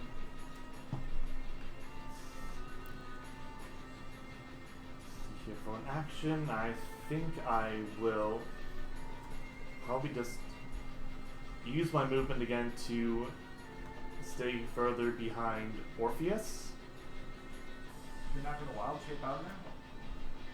No, I only have 2 forms of wild. I only have 2 wild shapes, and the starry form uses them. Oh Yeah. god. Oh yeah. Uh-huh. Oh, I thought you Okay. still At the end of your turn, it's going to fire a sonorant beam at Orpheus.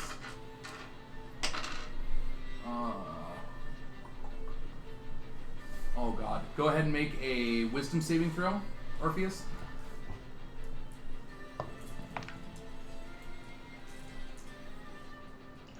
Not bad.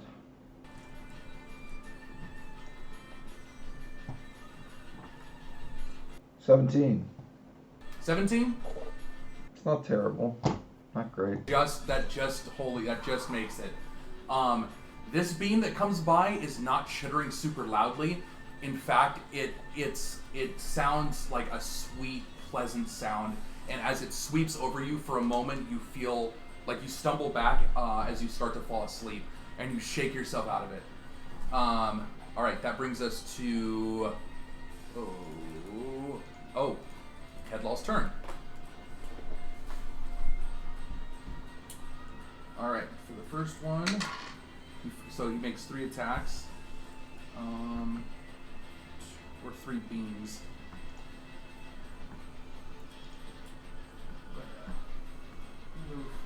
He's going to launch this one at Flubsworth. Go ahead and make a wisdom saving throw. All right. Wisdom. Oh, God. Oh, I get a little bonus for wisdom saving throws. That's gonna be a 15. All right, you fail, but it's kind of ironic what the effect is because you are now frightened. Flubsworth is like, through the children's belief, I am back to fight this fuck this! Oh, gotta go! All right, so you are frightened for 1 minute. You can repeat the saving throw at the end of each of your turns. He says, "Oh fuck!" Then gets hit by the beam. Well, that's where the popcorn pops. Second beam is telekinetic again. We'll see who it comes for. 1, 2, 3. Well, I already got closer. 1, 2, 3, 4. Oh, you didn't get me twice. This one's gonna come at Kath.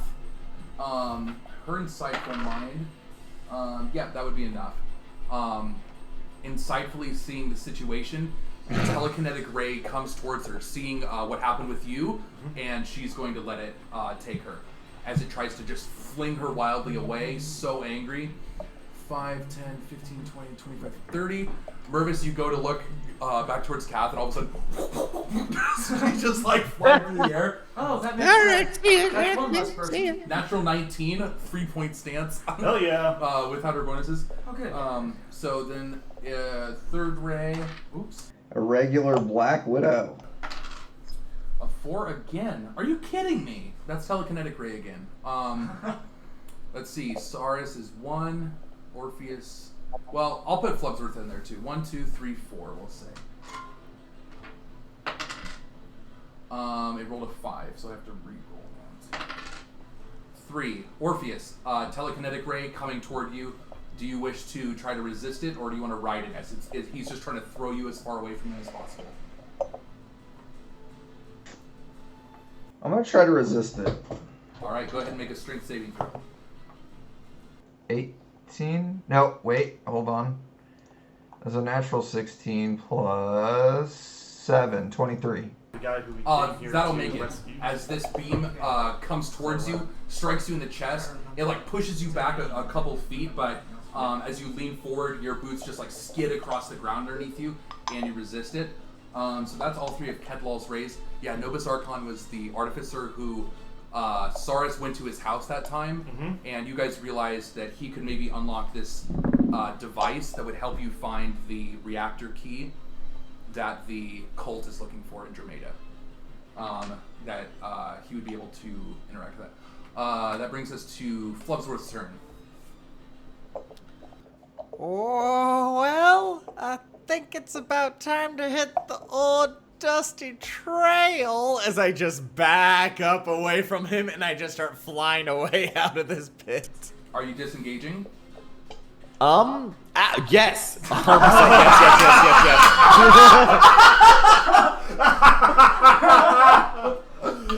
Okay, it is good that you do that.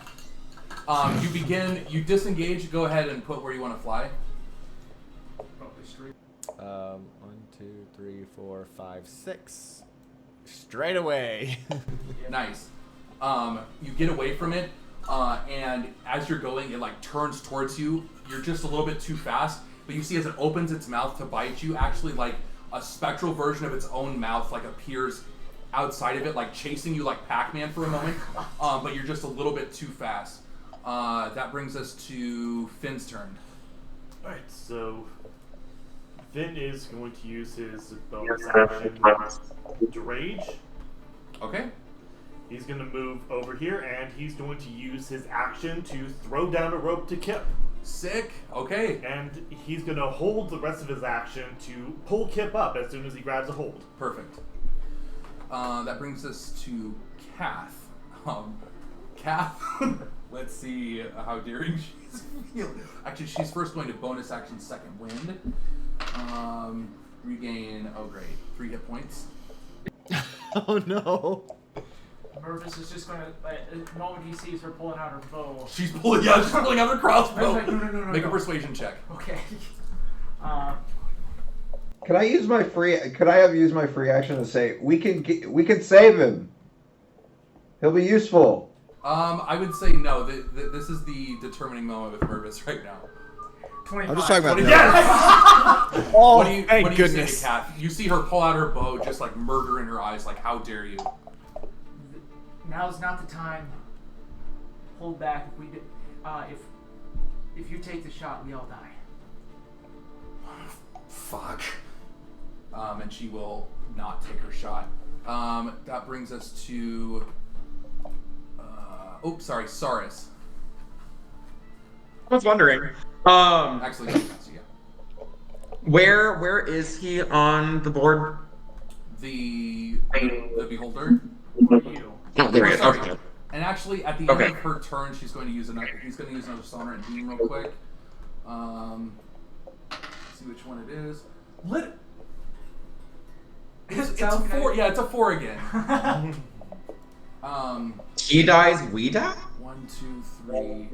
No, if she attacks, she's just gonna enrage and like the thing is majority of us are like below like 20. Like I'm below 20. It's coming at Kip. As this beam comes towards, do you think Kip will try to resist, or is Kip going to ride it? Let's find out. Inside on Kip is pretty good. Ride that.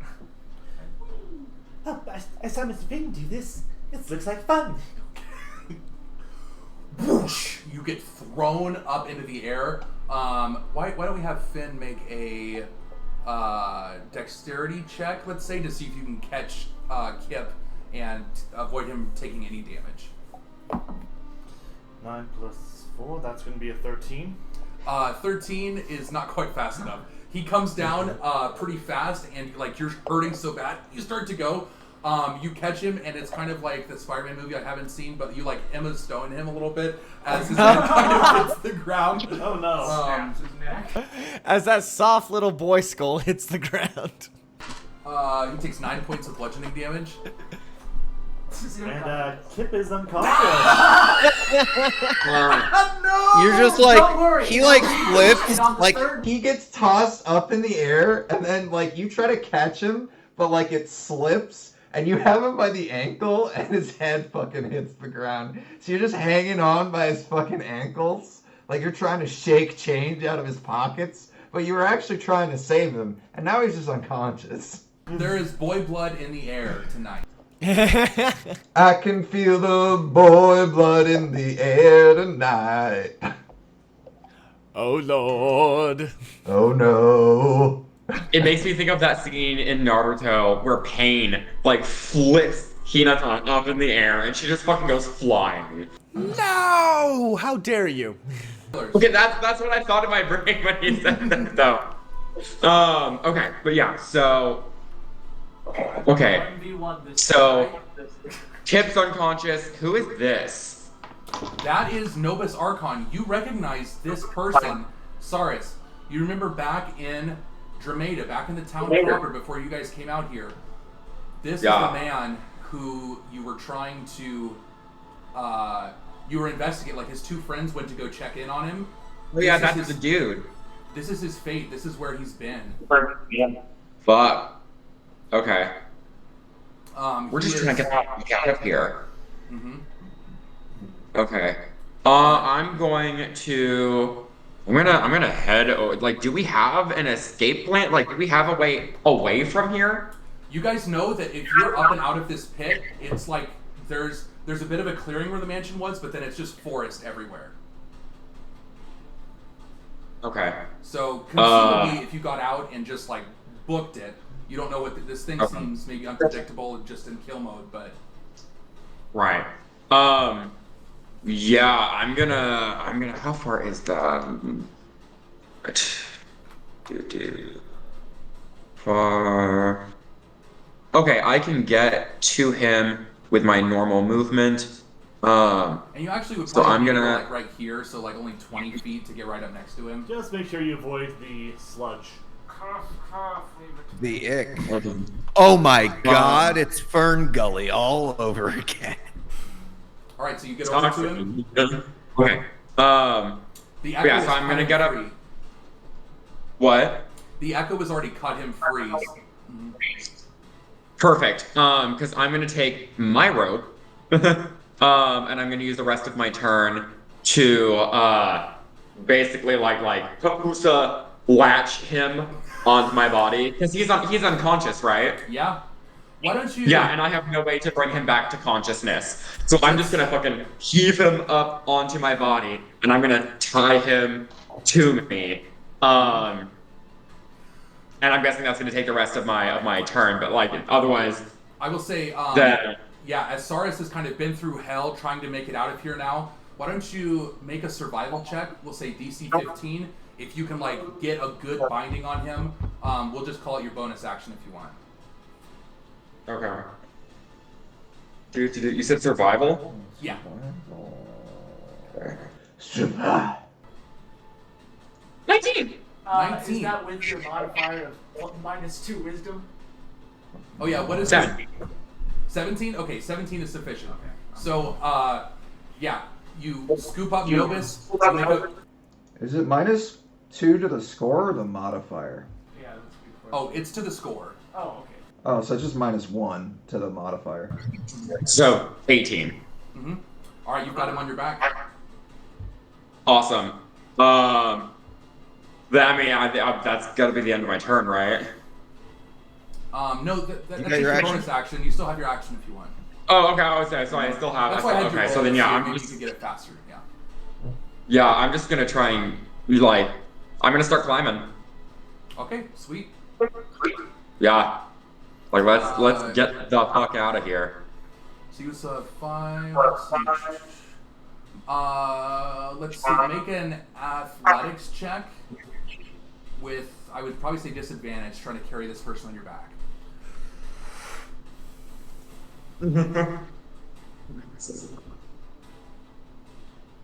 Okay, so first is gonna be. Well, the second one's a nat 20, but the less of the two is 16. 16. You make it up about halfway. You still got another about 15 feet or so.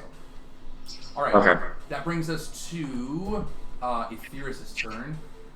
5, 10. See, I can't move him, so somebody else will have to move him. Yeah. Well, fortunately, let's see if he can cut. Let's see if he can pull himself free. Yeah, 13. It's not very hard. He gets over there. And he's like moving. It's like he's in pain. He's got 5 hit points. Yep. And he's gonna try to climb. We'll say he has like a +6 to his athletics. Exactly 15. So he will get halfway up the wall. Okay. That brings us to Mervis's turn. Okay. Actually, wait. I'm sorry. At the end of his turn, it's going to use another Sonorant Beam.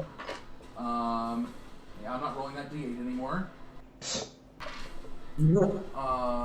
It's a 4, and No, it's still not. That brings it. Okay, so Orpheus, go ahead and make a Wisdom saving throw. oh god, my life, this thing. This fucking dice's edges are too round. Fucking 13. 13. You have, let's see, the depletion beam. As this chattering energy fills your mind, rattles your chest, you have disadvantage on saving throws for a minute. You can repeat the save at the end of each of your turns.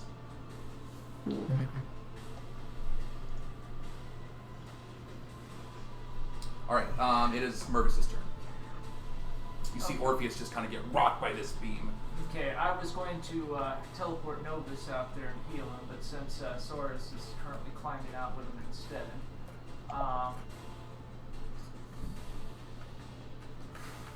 it looks like it's pretty much just Orpheus that's in there now. Mm-hmm. I'm going to fly down to him and say, "Not our fight." Slap him on the shoulder and thunder step out. I'm not a willing participant in this. Oh, shit. Advantage on that save, right? Oh, okay. I don't know. Oh, shit. Okay. What do I have to roll? What you're saying, I just wasn't expecting it. Let's see. Teleport yourself to. It's if they don't want to, they have a save this, they believe. For Thunderstep? Well, I thought maybe not. You also teleport one willing creature of your size. Yeah, I guess you're right. Oh shit. You get up to Orpheus and begin to cast his spell, and what do you say to him as Mervis gets up to you, Orpheus? I can get the heart right now. Don't worry about me. I don't need your help getting out of this. We can get the heart though. Yeah, I am bloody as hell, so I float back 10 feet and thunderstep out. Okay. I'm off map. Alright, at the end of your turn, it's going to, I think, do its last Sonorant Beam legendary action. 2, 3. Go ahead and make a strength saving throw, Orpheus.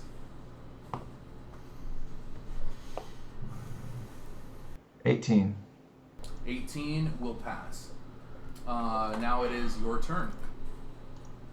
Okay, so I'm gonna use. What do you want me to do if I'm trying to get to this heart? Make another nature check, I guess.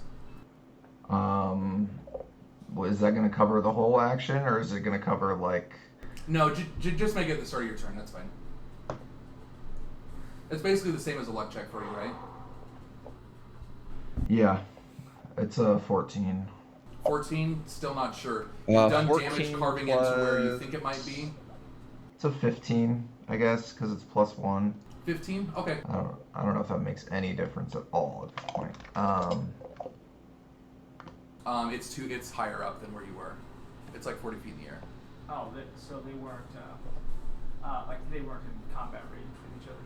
Okay, never mind. Okay.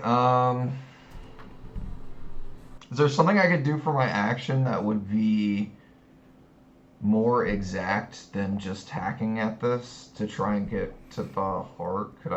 Is there any other check I could make instead? Like, instead of making 3 attacks, is there like a single roll? Yeah. That I could make to try and do that with the echo, or am I just being dumb here? As far as you know, it is like embedded within the tree. You've done 8 points of damage to the tree, so you don't see anything yet.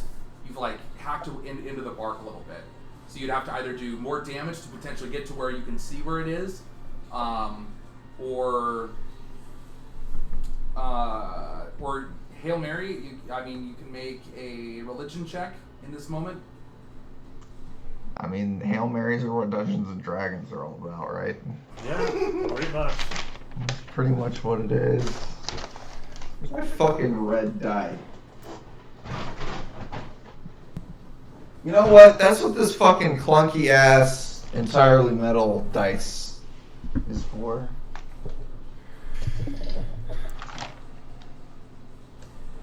Alright. New dice, jail. New dice, jail.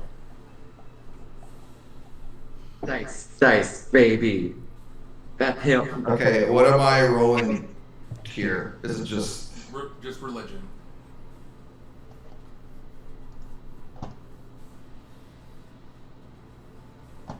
$17. It's Okay, I'm gonna expend 15 feet of my movement. I'm gonna move my echo up to 30 feet, and then I'm gonna use 15 feet of my movement in my bonus action to switch places. Okay.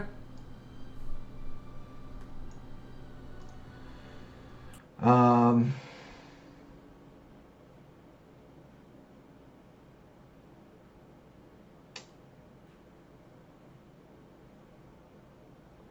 that's all I can think of doing right now. All right. That brings us to Kip's turn. He failed that first death save. No. Forgot he's unconscious. All right. That is You forgot about the kid blood in the air. Kedlal's turn. 1, 2. This 1, 2, away. 3, 4, 5, 6, 7. Flubsworth is 7. Kath is 1. We'll just see. For him, firing is 3 beams. I did say I'm much further. That's just. Oh, that's fine. Okay. Well, what's their range? Purvis though? was getting the hell out of there.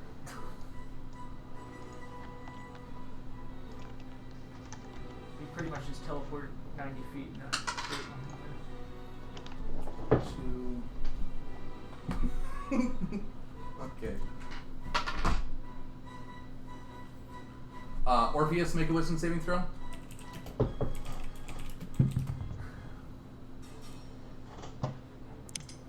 $15. You are frightened. Okay. You get out of this space, and fear grips you. You can see the thing a bit clearer now. You were under it before, now you can see it like you're level with it. And fear grips you. And then, remember we rolled the same fucking... I'm at the end of my turn. Could I have made a save to try and save out of that other thing? Yes. So you can make another wisdom save. And that's a disadvantage, right? Yeah. It's a 7. It's not gonna work. Okay. Okay, so it's going to shoot its atrophy beam at... literally Orpheus again. Go ahead and make a strength saving throw. So, dude, fuck these yellow dice, honestly. 10. 10, your attack rolls are made at disadvantage until the end of your next turn. Final beat. Okay.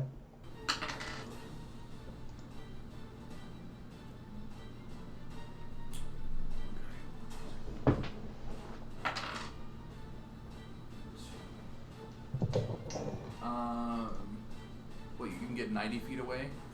Yeah, when I teleported 90 feet. Never mind, it's not even you. 1, 2, 3, 4. Oh, it's gonna go at Etheris. Okay. That will save though. Natural 15. The mind drain does not affect him as this chattering beam goes over and rattles him for a moment. That will not get him. So that's all 3 of what Kedlaw can do. That brings us to Flubsworth's turn. I'm gonna go ahead and dash and move perpendicular or whatever, and I'm gonna try and start making my way towards Making Kip. my way. We can't do Damn that. it. There's already one people that do that. Damn it. Alright, you go over to Kip. Did you use your action to dash, did you say? Yeah, so I'm not close enough to do anything, but I got closer. Got it. That brings us, let's see, at the end of your turn. God.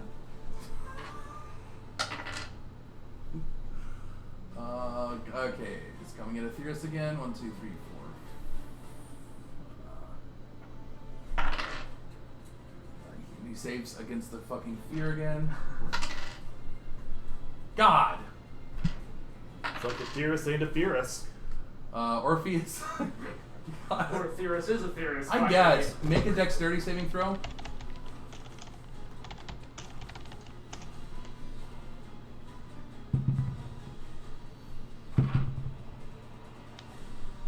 Double 7s, but I have the ring of evasion. Ooh, I forgot about that. Great. We're not hit by the mind drain. And the last one. 6.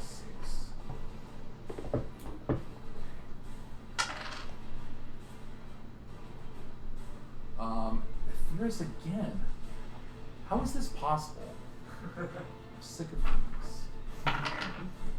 Natural 3. Okay, he gets hit by the body drain. Ferris does? Yes. Does that mean I do too? No, you have Novus. Oh, right. Yeah, you're good. So then is... Wait, did I just use 2 beams in a row? Yeah. Okay, I'm delirious. Finn, it is your turn. Alright. Finn is going to reach into his bag and pull out one of the good berries he produced earlier that morning, and he's going to use his action to feed it to Kip. Great. Oh. Up to 1 hit point. Okay. Kip, you have saved our butts so many times down here. It's time someone saves you too. Oh. I mean, we've already done that a couple times. And with that,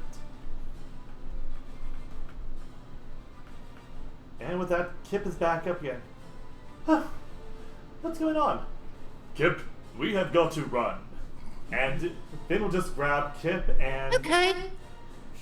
They'll just begin going. He'll move the full 15 feet. He can. Let's run, Mr. Finn. And, yeah, they're both going to go off the map. Alright. Catherine's going to do the same. Seeing Mervis bamf out over that way, she's going to... Actually, no. She's going to run up to Saris and give you the help action. Saris, go ahead and make another athletics check.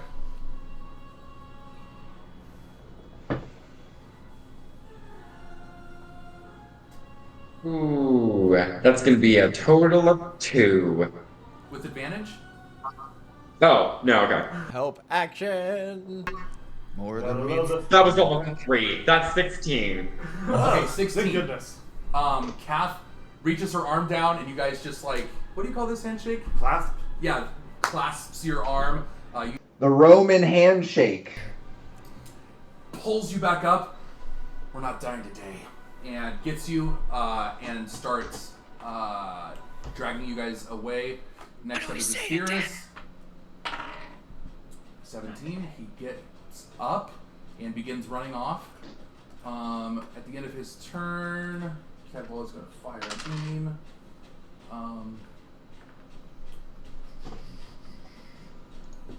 Atrophy beam.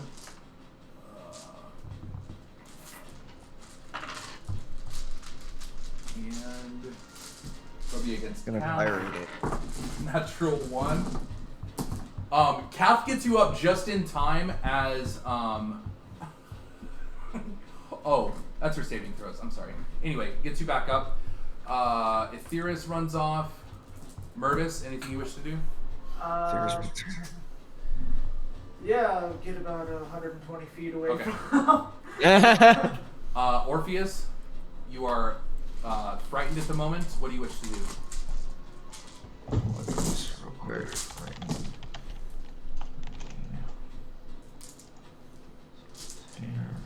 Attack rolls.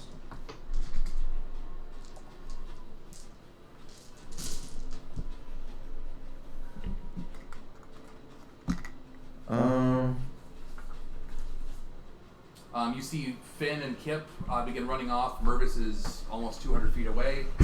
Kath pulls up Saris and they begin running off.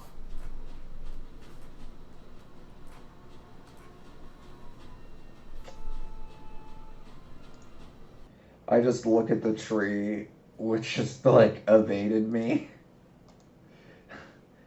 For in real life, years.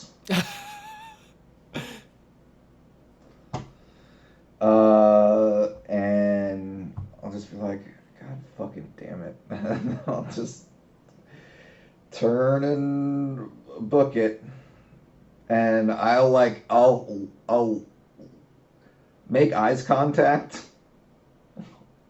with the beholder. And I'm fearful, and I'm also, I'm fucking mad. Like, I'm just, like, mad.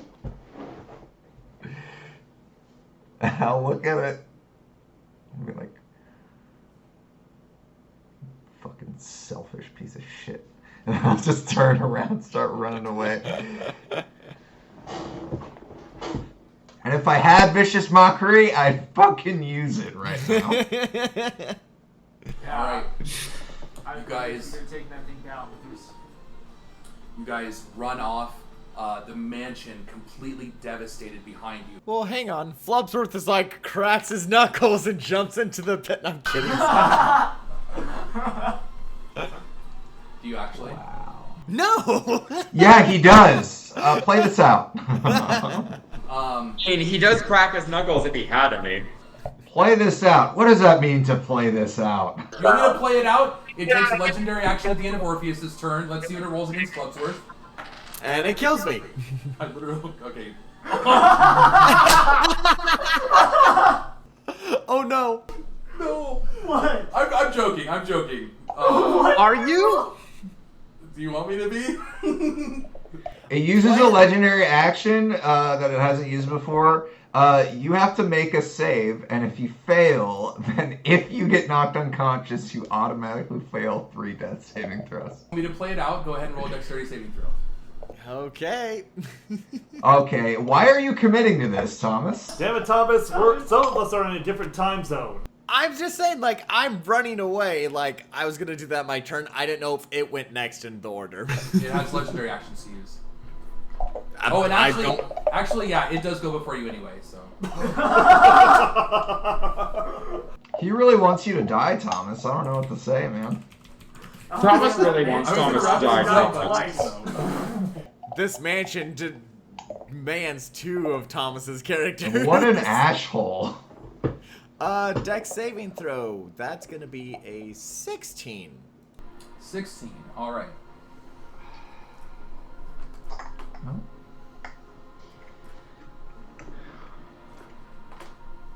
So you were a flump.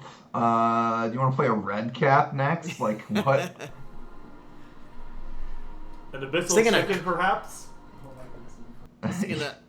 Singing 3 kobolds in a trench coat. What the? 3 trench coats and a kobold. Finn, you are running away with With a currently conscious Kip, yes. with Kit. Yep. You turn and you see Flubsworth floating towards you, and one of the sonorant beams hits Flubsworth, and he drops dead.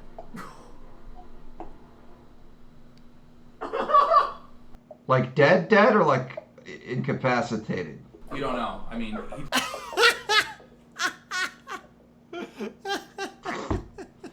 Like a pile of loose spaghetti. Like a fucking Spaghetti!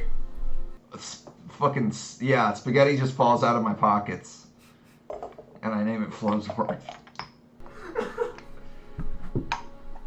I want it to have the wettest slapping sound when you hit the ground. Schlorp. I'm just saying, Stuart, quit describing me with your mom last night. I usually don't make those jokes, but I had to. Yeah, she lubed him up real good. I don't blame you. I am the most So is beautiful he person still in the alive. fucking pit? Is he still in the it fucking actually would pit? be Kip's turn next. Oh, Miss Finn, do you think he's actually dead? Only one way to find out. And Stab Kip is him. going to say, heal to Flubsworth and going to cast a 2nd level healing word.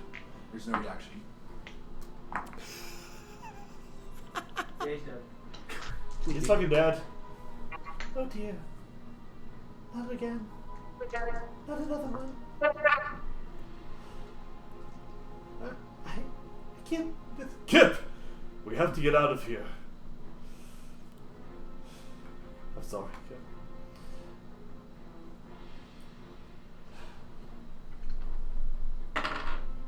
I didn't expect Flubsworth to join you in the city. I expect him to just wander off and do his own thing, but oh, holy cow! What a way! On Kedlal's turn, he begins floating over this way, where a lot of the mansion stuff is ruined, and begins, looks like it's using its telekinetic ray a lot, moving stuff around, rearranging it, bashing certain other things, seems intent on doing something. Finn is going to try his best to hide and see what he's doing. Okay, make a perception check. Look at starting 10:05.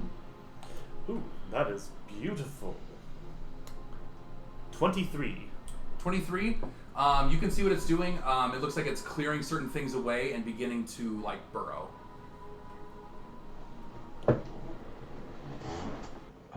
Alright, can I make a stealth check as well? We still on initiative? I guess. What are you guys doing? It's Finn. If it's not going to be violent, I'm just going to keep an eye on it. I mean, if it's distracted, I want to try and see if I can use my echo to still finesse something out of this tree. But I don't know what I would need to roll for that. Make a stealth check. Okay. I'll say if we don't know if Flubsworth is dead or just unconscious, No. I would. They tried to heal me. Yeah, he'd have like moved or something when he got healed. If we're gonna keep, okay. Oh, that is what sorry, you I missed the do. healing part. Do you want to do anything with your action or bonus action? Finn Dirty is 20. probably just going to put some Kip somewhere careful and keep him hidden. Stay here and stay safe. And he's just going to keep moving around, making sure that Orpheus is also safe, since it seems like Orpheus is doing stuff. Do you want to give him the help action? Yes, Okay, I will great. help Orpheus. So La la la la la la la. Okay, Saris, what would you like to do? What would you like to do? Are you So, just, like, booking it away, or was there something you wanted to do? Well, that's before I realized that we attempted to heal Flubsworth and that was not successful. That was not successful at all. Flubsworth is fucking dead. Damn. Shit. Oh. Yeah. Two characters. No, I'm not gonna say that. No, okay. Then yeah, we're just gonna keep on keeping on. Okay. That brings us to Mervis. Mervis is going to look back, I guess, as he sees Kevlar go. Kevlar, whatever. Kavarn. Yes. Mr. Eyeless moving out of the area there. He's going to search for Orpheus, and he'll move back 60 feet, but diving into the forest to, so it doesn't attract attention, and he's going to cast Cure Wounds on himself. Okay. Good call.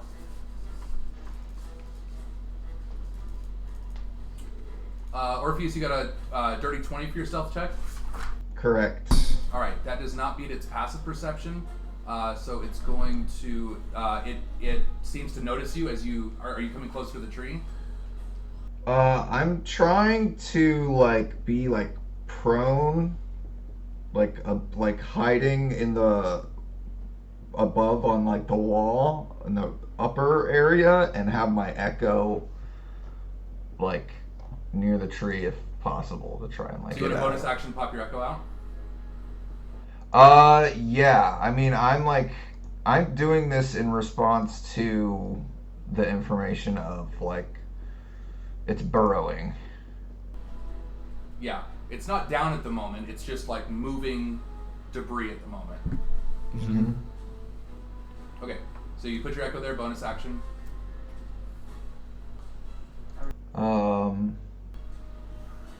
Can I try and do some sort of action?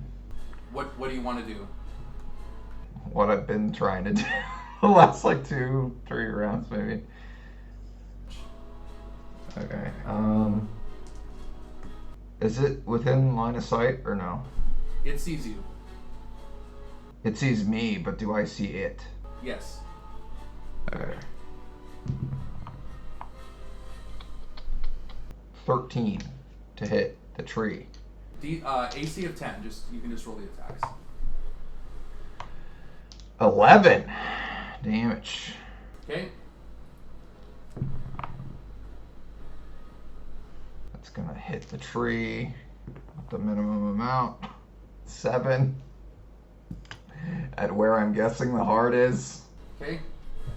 And the third. Fuck it up. That's gonna hit 5. Okay.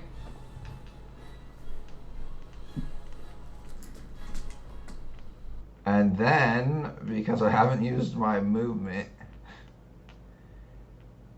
I'm gonna scooch away from the thing that's scaring me. Okay. Using my full movement. Your full movement? Okay. Yep. And then, scooching at a rate of 30 feet per 6 seconds. So, scooching at a decent clip, I would say. Alright, so at the end of your turn, then the echo vanishes. Yep. Alright. Orpheus, did you get what you needed? And I don't save out of the thing. That fucks with my saves. Well, no, the other thing. I had to, like, save out of at the end of my turns, or have disadvantage on saving throws for, like, a minute or something. Mm-hmm. I didn't. This is a high-pressure situation, and this requires way more finesse. Imagine trying to sew up a bunch of wounds while climbing a mountain. Alright, so it does still see you. It's going to use its telekinetic ray and throw you 30 feet in the air. Go ahead and make a strength saving throw. What's the range on that? It just has to see you within 120 feet. Yeah. That is a range and a half. Let's see.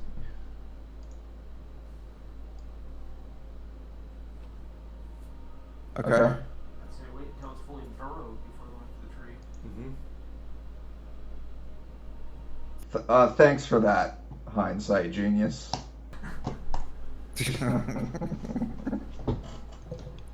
I'd say it was a mistake to invade Iraq. What great insight you have. Okay. I mean, I think. Okay, if nobody else is going to do anything, it gets back to Kedlal's turn. It sees you still lingering in the area, and it's going to begin floating towards you. And go ahead and make an acrobatics check as you fall from the sky. Or what was your strength saving throw? Oh,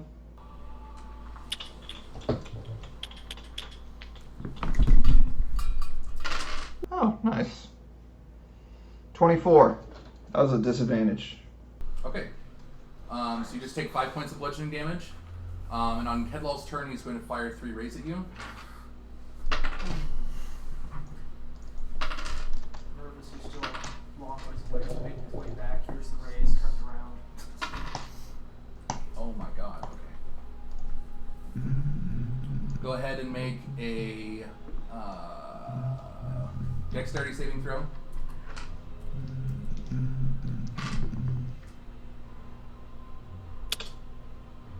$15.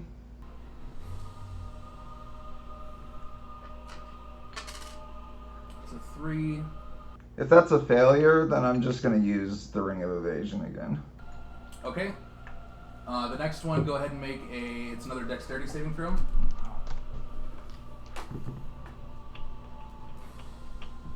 Natural 1, and I have 1 remaining charge on the Ring of Evasion, but I use my reaction. So, there you have it.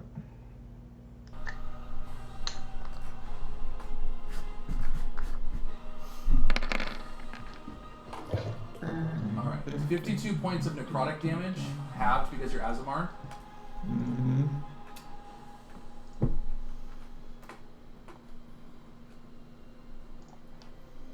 Okay, what do you wish to do on your turn? Me? Me? What would you like to do? I would like to first grab Orpheus. We will do this another time, and while I'm grabbing him, I will use Wild Shape to turn into a riding horse, and then I am going to run off 60 feet away from this. Are you grappling him? To the sunset. Or you're just like saying it and then running away? Slipping underneath them in human form before turning into a frickin' horse. Yeah, pretty much what he said. Okay, make, I guess, contested athletics versus either athletics or acrobatics. Okay. 14 plus 9. 23. Orpheus, make acrobatics or athletics. I'm gonna let him succeed. I'm not gonna contest that. I'm out of here. I took my last chance at it. That was my last whack at it. If it wasn't gonna go right, then I was gonna leave. I'm not gonna stick around any longer than that. Wild shape. For a moment, Orpheus and Finn are a centaur. as then the grappling becomes okay, just normal. You guys ride off. A platonic grapple, if you will. The city of Dramada, far in the distance, a couple hours away, but the forest now gives you protection to be hidden, and you guys have survived mostly. Wow. Survived mostly except for one of you that died twice. Like it's gonna be funnier tomorrow, but I feel Funnier tomorrow. Kedwell doesn't do Why wait? A ton of damage, but if it rolls an 8, it's 8d10 necrotic damage, and you die if it reduces you to 0. Oh, and I forgot to even use his other. Holy shit! Okay, never mind. That would have done more damage, and I forgot about it. That's good. Void Cone. Anyway, okay, sorry. Let us end the session. If you are watching this, thank you so much for doing so. Beyond the Doors of Creation. Wild final session to kind of finish out this arc, this sort of mini side arc.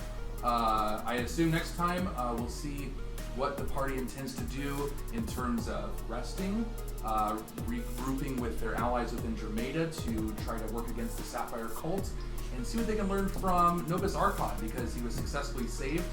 And yeah, so I think that's going to be all. And rolling a new character.